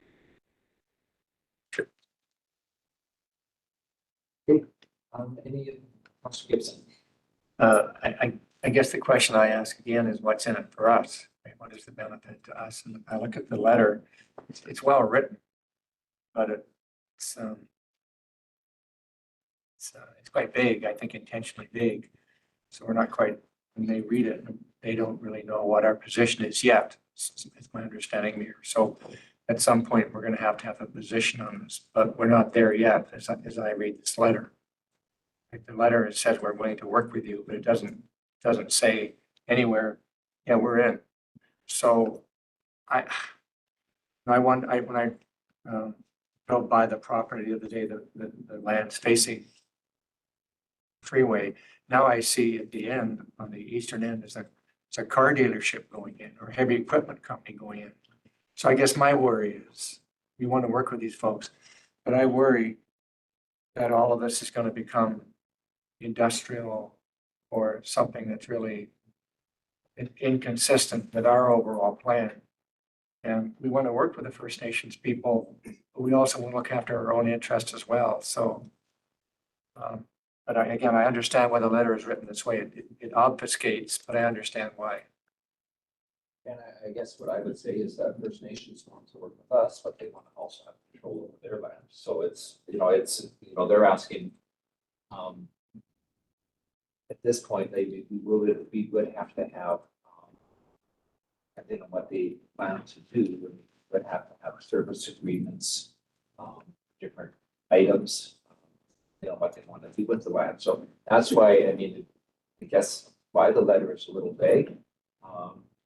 We're not going to stand in their way, but we also understand that it is outside of the water boundary, that's outside of the sewer boundary. And if they do want to utilize those services, we would have that service agreements like we would with any developer. Right, yeah. So this is more about them purchasing land, and I would imagine I have to take them at face value when they say they want to use that for agritourism. The land that they're developing right now is just east of that is land that they are using for economic development for their nation. So I know that when I talk to Chief Silver, he does say he wants to use this land for agriculture or ag tourism. So that's all that we know at this point. So but this is an initiative that they have asked for, and we are at this point supportive of going to the next steps. So They're currently in, remind me, they're currently in the ALR, right? The lands on Fuchs are in the agricultural land. Right. Yeah. So once they come out, the deal's off because ALR doesn't apply to First Nations lands. That process will be a part of the next steps, I would imagine. So, yeah. Thank you. Great. Any other comments or questions? All the question then, all those in favor? Motion carries. Thank you. All right, next is item 7.7. This is an agricultural land commission application for 28080 Downs Road and 3350 Beaver Road. Mr. Collins will provide an introduction. Subject properties are both located in the agricultural land reserve and are presently designated agricultural 1 uplands by the official game plan. These parcels carry corresponding agricultural 1 zoning classification. At this time, the applicant has requested a non-adhering residential use application to convert an existing farm building located in the southwest corner of the parcel to accommodate a 200 meters squared full-time farm workers residence.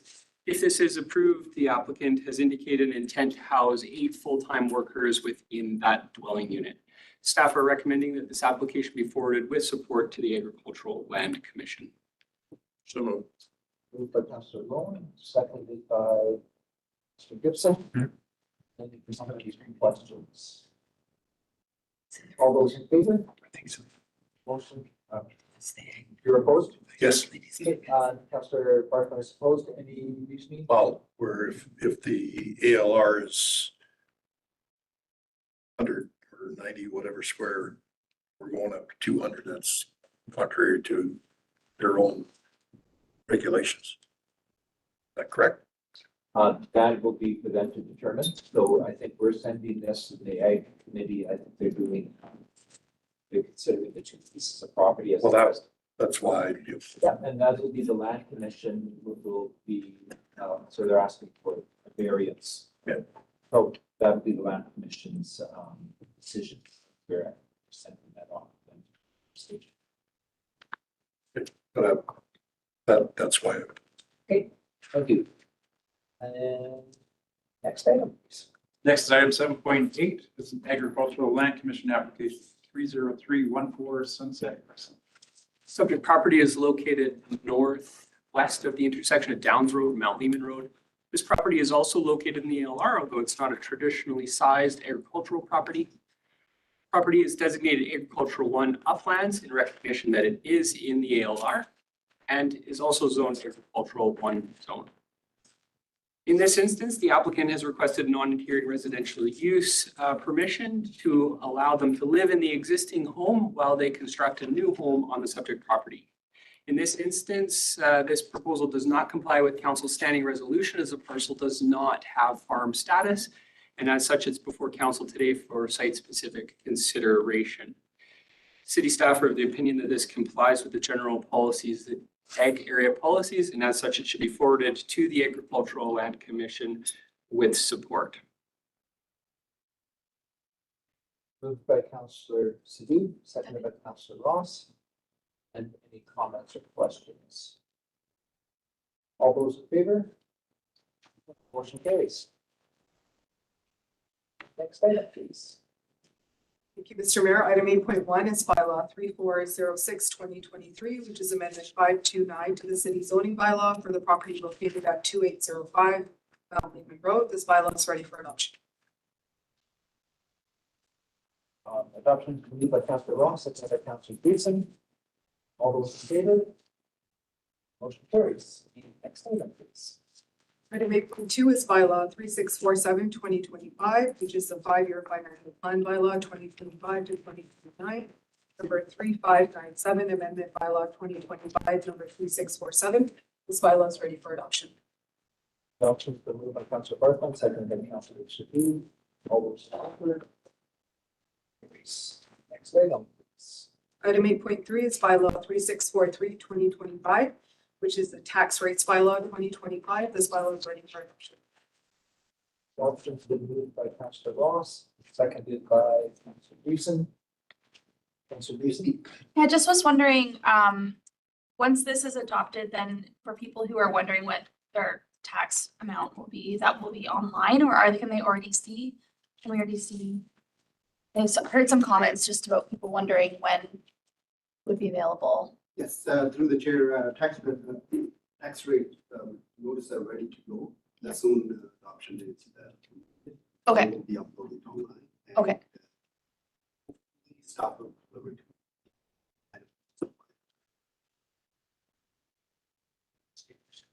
Great. You just. Thank you very much. All those in favor? Motion carries. And next item, please. Item 8.4 is bylaw 3635/2025, which is the development bylaw 2022, number 3260, amendment bylaw 2025, number 3635. This bylaw is ready for adoption. Adoption has been moved by Councillor Ross, seconded by Councillor Sudi. Comments or questions? All those in favor? The motion carries. Great. And we have no business arising out of a public hearing, but we do some new business. Turn that over to Councillor Gibson. Thank you, Mayor. Thank you for allowing me to present this. I know the getting late here, so I'll be as expeditious as I can. Just thank you for allowing me to have the two notice of motions today. I'll move the first one. The council directs staff to report at an upcoming council meeting on the establishment of a governance framework for potential green space trust for the city of Abbotsford, which would provide a meaningful and accessible way for residents to contribute land and funds to support the long-term protection and enhancement of the city's natural environment. And do we have a second? Seconded by Councillor Bertram.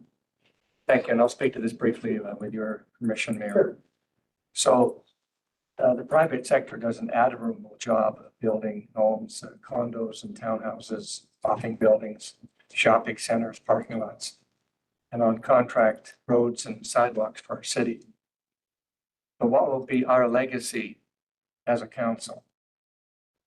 I believe it will be the green space between all the important work being done by our value businesses. The green space is big and small, providing clean air, tranquil places of reflection and recreation, beautiful vistas as we look up at the hills surrounding much of our community, and habitat for wildlife. In fact, in the most recent Vital Signs report published by the Abbotsford Community Foundation, next to friends and family, the most mentioned thing people say that they like about living in Abbotsford is the natural environment. We're developing quickly, and I believe it is an opportune time for council to implement a green space trust and investigate its enactment. I've had the opportunity to speak briefly with Joanne Nielsen, Executive Director of the Fraser Valley Conservancy, and Irini Calapan, Executive Director of the Abbotsford Community Foundation. And I believe they both would be an excellent resource if we proceed with the trust. I'm excited about the possibilities and look forward to taking the next step towards implementation. Great. Councillor Ross and Councillor Beeson, and then Councillor Lowen. Yeah, I'll definitely support moving this forward to get a staff report, but I do have questions, but I'll leave it for staff to answer.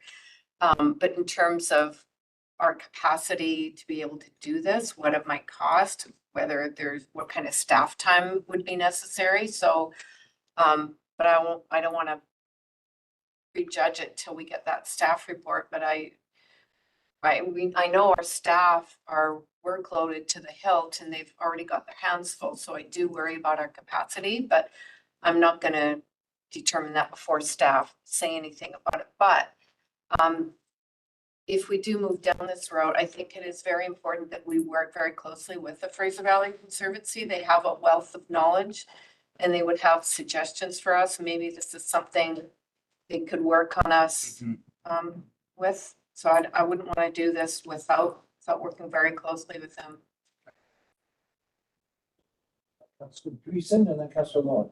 Yeah, I actually had a question for Counselor Gibson. I was just wondering, are you aware of people that are wanting to contribute lands to a trust like this? Have people approached you?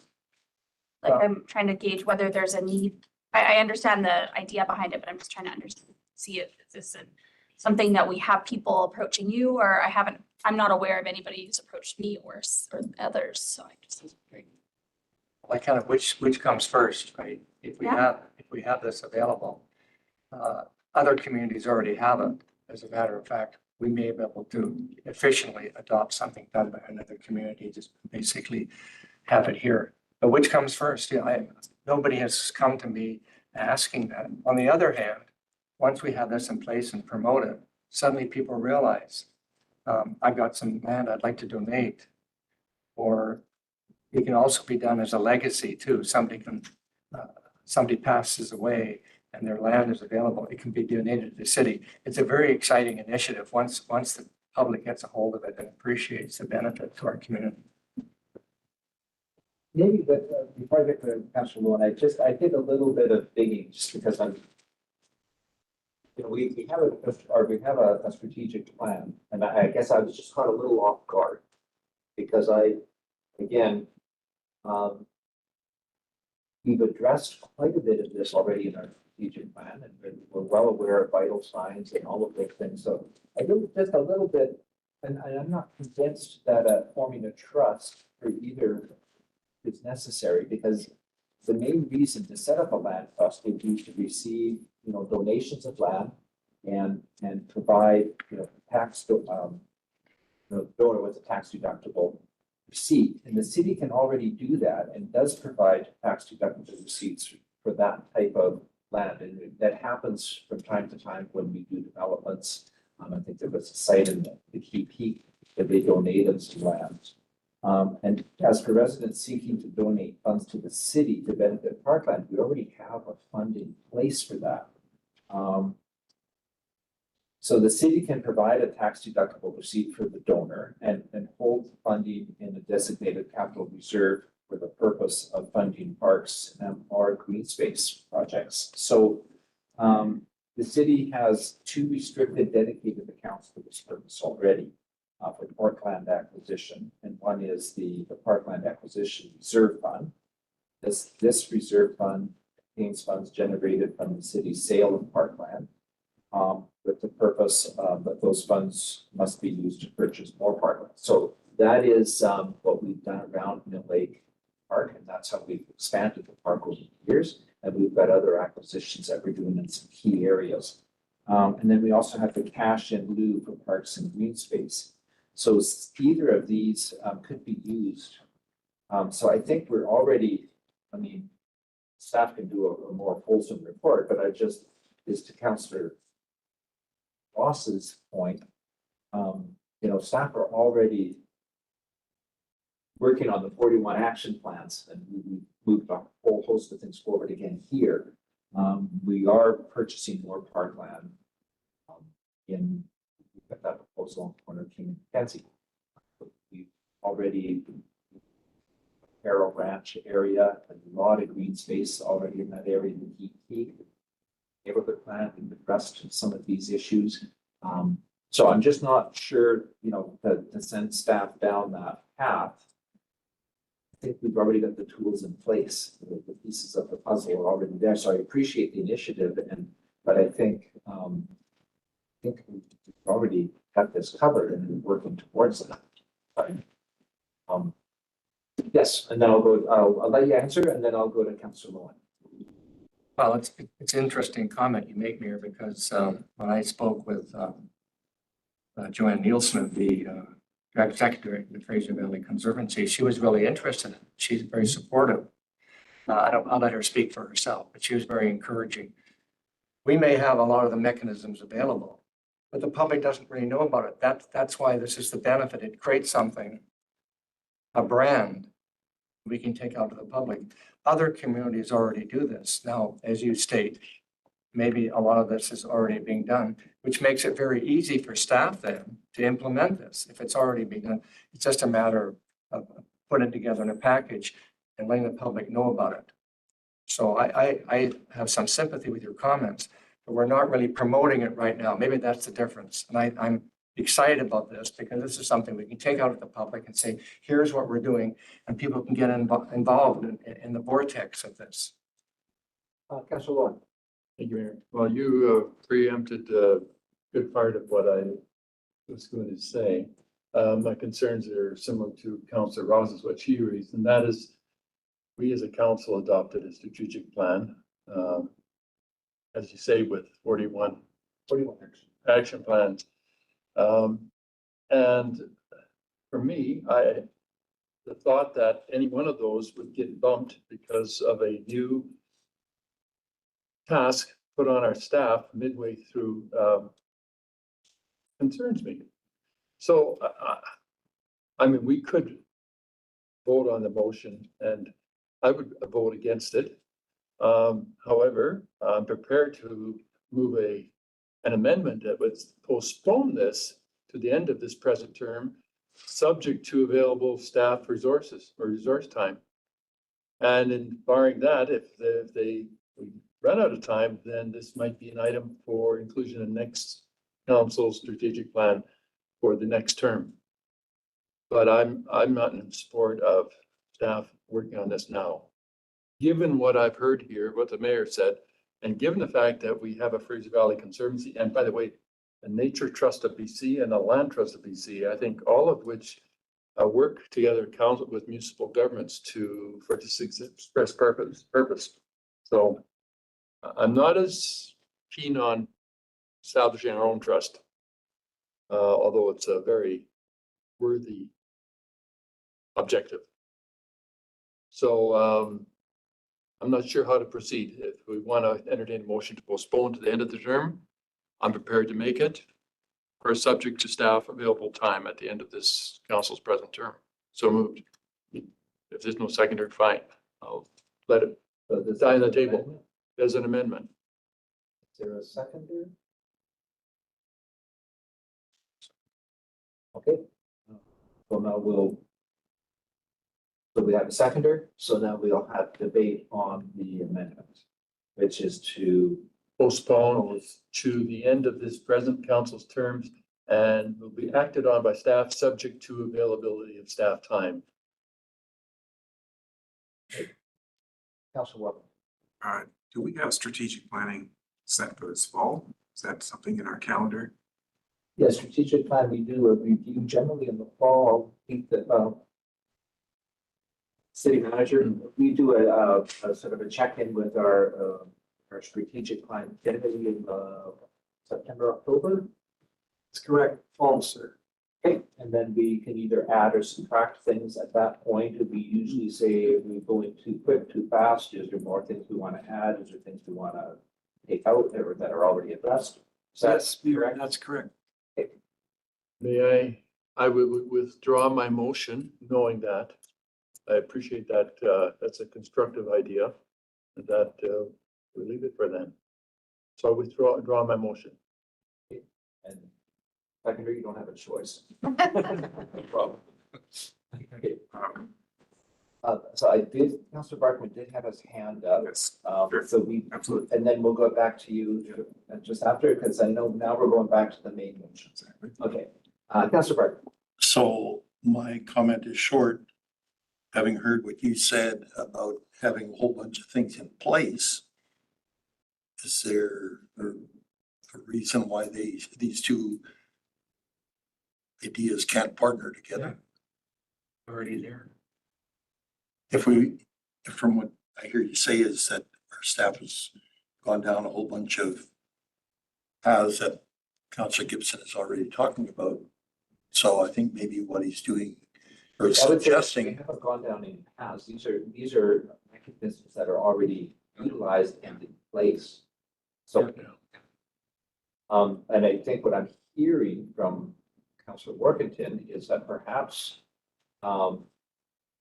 these items, this is a great idea and great initiative, but perhaps we need to put this on our next strategic plan check-in.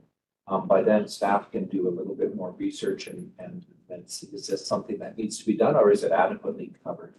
Because my understanding is with a trust, there is layers of legalities and different types of tax mechanisms and a little bit more complexity than just what simply meets the eye here. So I think maybe that might be the more appropriate venue. And I know we've had some other discussions, and I think that fall check-in with our strategic plan and where we're at and where the work plans and everything are might be the more appropriate spot to have this discussion. But I'll leave it up to council to make that decision. So, question. You okay with that?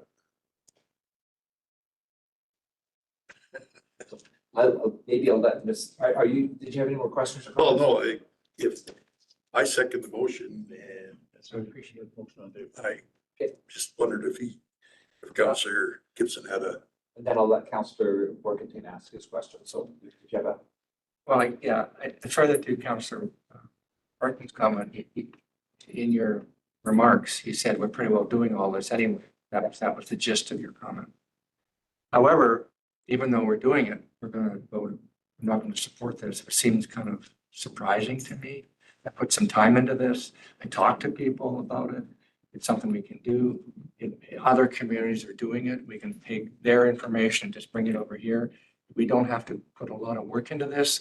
As you said, we're already, Mayor, with respect, I'm saying with respect, we're already doing most of this, as you said. So this is not going to be a huge execution. So what I'm going to say next is going to be with respect as well. But I look at everything that comes to this table through the lens of good governance. And good governance to me would be to understand when we have a strategic plan that we stay laser focused, and that's how this government gets themselves into trouble, because it might not look like a lot of work to us, but there's a lot of work behind the scenes, legal issues and a whole host of things that we would then staff would have to go take a look at. And so I think it's a little bit more complex than what you're indicated here, just with the motion that is really well intentioned. Don't get me wrong there. This is Appreciate it. utmost respect. But I do think that there is a layer to this that I would rather have some staff input on, because I do think we've got an awful lot on our staff already. And I just want to make sure that if we do this, that we're not contracting other issues and that we just follow those good governance policies that we've tried to keep in place. And I just think if we start going off in different directions, and it's not that it's not well intentioned or that it doesn't have a lot of merit. Like we said, I think we do a lot of this already, but just the mechanism, how we get that reporting. Councilor. So I would, I'm in favor of the concept of actually on my own research the Conservancy, because I think they do good work and I've read their website some time ago. So it's something that's near and dear to my heart. However, I don't want us to duplicate something that is already an effective thing that could be done, because I also believe government should be as small as possible, not duplicate things that are already being done. And I don't know the answer to that. I also don't know what I would ask staff not to do while they're doing this report. So I would favor folding it into our strategic planning. It won't get lost. It'll be something that we can talk about at strategic planning in the fall. And I could move an amendment if that's a good idea. Then I'll move an amendment that this item be dealt with in strategic planning in the fall. And see if there's a seconder. Yes, second. So now we'll be debating the amendment, which will be basically moving us forward to the strategic planning session in the fall. So Councilor Ross. I'm assuming the assumption as part of that motion would be that staff now have a heads up so that they're prepared and they can bring forward all the information that we're going to need to make an informed decision when we discuss it in the fall, correct? I'm looking at Peter. Like, Yes. okay. All right, I can support that. Okay, so then we will have, so when we vote now, is there any other comments? Okay, then when we vote now, this will be voting on this issue now being dealt with in the fall. Point of order. Yes. It's a vote on the amendment. Yeah. It's a vote on the amendment, right? And then we'll have to Okay, have a and vote then on the we'll have to motion. vote on the motion. Thank you. Sorry, Mike. Okay. All those in favor of the amendment? Opposed? You voting yea or nay? I'm a very mellow member of this council. Are you? So you're voting in. So now we're voting on the motion. As Voting amended. On the emotion as amended. As As amended. amended. Yes. Thank you. All those in favor? Opposed? Motion carries. Steve? Okay, and then the next item. Notice of motion that council directs staff to report at an upcoming council meeting on the potential implementation of alternative voting options for the city of Abbotsford by-elections, including voting by phone, mail, or online, in order to reduce the overall cost of by-elections. Did you have a seconder? Okay, moved by, seconded by Councillor Reason. Okay, and now we have, let you Sorry, speak first. sorry, as Mayor, the- I had a question. I wasn't, well, you made the motion, right? Yeah. Okay, sorry. Yeah. Oh, okay. This will be briefer than the last one, I can assure council. It's an important issue which is currently being considered by the provincial government in the form of legislation which would preclude MLAs serving concomitantly on councils and school boards. I believe we need to have a plan in place in the event we are obliged to arrange a by-election to replace a school trustee who has been elected to the legislature. Should the legislation proceed, we would need to hold a by-election if there is a vacancy before January 1st, 2026. The last by-election in our city cost $300,000. I'm advised that a by-election, if required in 2025, could even be more expensive. Put it in perspective, the average tax bill, local government portion, is about $3,000.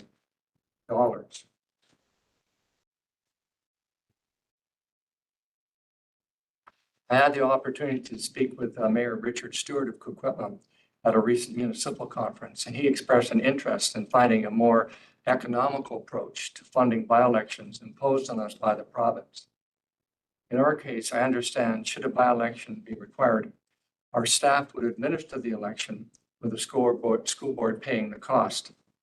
It would benefit our taxpayers if the province would provide some flexibility with alternative voting options such as voting by phone, mail, online, or some other secure means to reduce significant cost of by-election. Thank you, Councillor, Councillor Sadhu, and then Councillor Ross and Councillor Reason. Thank you, Mayor. Wouldn't this be Elections BC that would be taking this on rather than us at a local level? Staff may need to ask that question. Local government elections, including school board by-elections, are run by. Sorry, so what I meant is alternative voting methods. Are we able to implement those at all here? No, we are not. It's prescribed by the Local Government Act when voting methods are allowed. And right now, the only voting methods that are allowed pursuant to the Local Government Act are in person or by mail. Yeah, Thank you. that's what this is all about. No, but you also put it here by phone. Well, can I answer that? Yes. I just put it in as an option. There may be other options. The main thing is the alternative to the conventional voting, which is going to be so expensive for our taxpayers and our residents. Where they run for other offices. Yeah, exactly. Councillor Ross, and then Councillor Reason, and then. By then, no, hold on. If I recall correctly, prior to the last election, there was a staff report on potential other options and pros and cons. Was it prior to the last one or was it before that? I'm just trying to remember when that was, but I remember at some point. I don't know. I just don't remember how dated it was and how current the information is.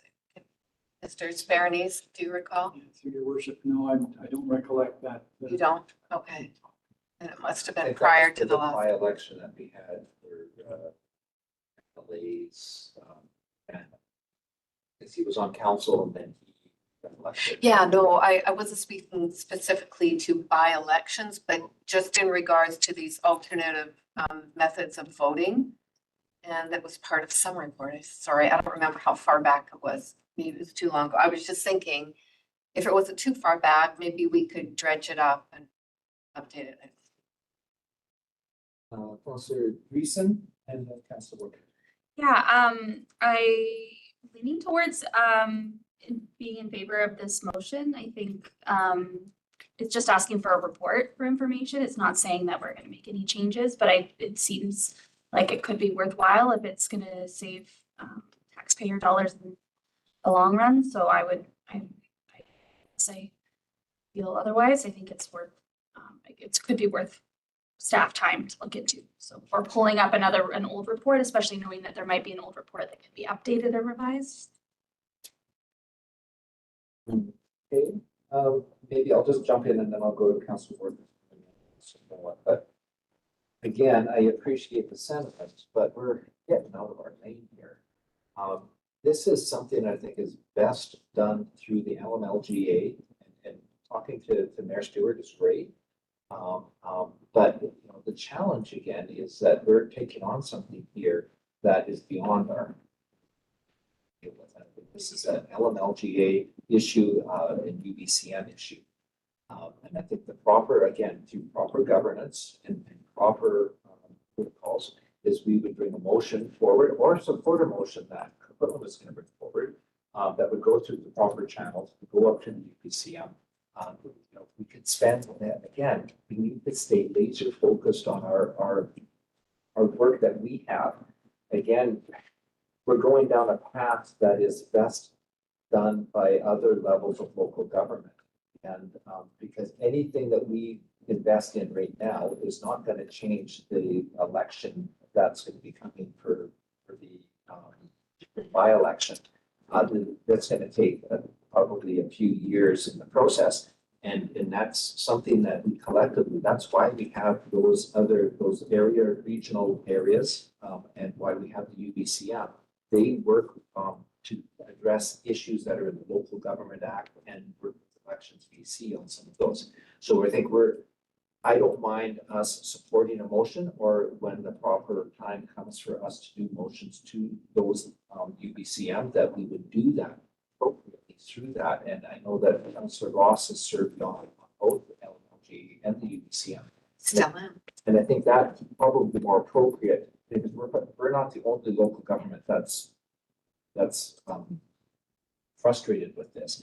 But I just think, again, for our staff to start spending time on reports to do things that are maybe best done through other venues is the best way for us to address this. So I appreciate your sentiments, but again, I think we're going out of good governance here. But Councillor Workington and then Councillor Law. So I just a little confused. I took the motion to be, here's something that we could actually implement, but I'm hearing from legal counsel that whatever we might come up with in a report, we wouldn't be able to implement it because it's a matter of provincial legislation. Is that right? Chair, that is correct.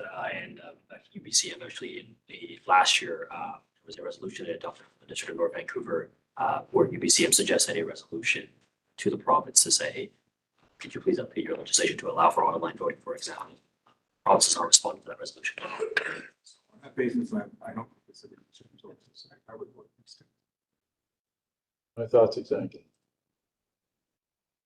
The reason I brought this forward is I was hoping that perhaps we could contact the minister, maybe there could some dispensation. But if we today don't do something, at least do something on this, our taxpayers are going to spend at least $300,000 on the by-election because this council won't at least try to pursue it with the minister. Yes. And we do a great exception to that. Yeah. Unfortunately, you are grandstanding on an issue, and if you would have simply asked questions of staff and gone through the proper channels, we wouldn't be having this debate, but I will not have the media reporting out, and I will not have you on social media saying that you're the only one that cared and the only one that we could have prevented $400,000 from being spent. That is wrong, and I take great exception to that accusation. So this council is not. No, but honestly, I don't like, do why social are you doing, but why don't you go to the proper channels? Again, like we wasted an hour of time. If you would have asked the proper questions through the proper channels, we wouldn't be sitting here spinning our wheels on issues that are important, but there's other ways to address them more effectively.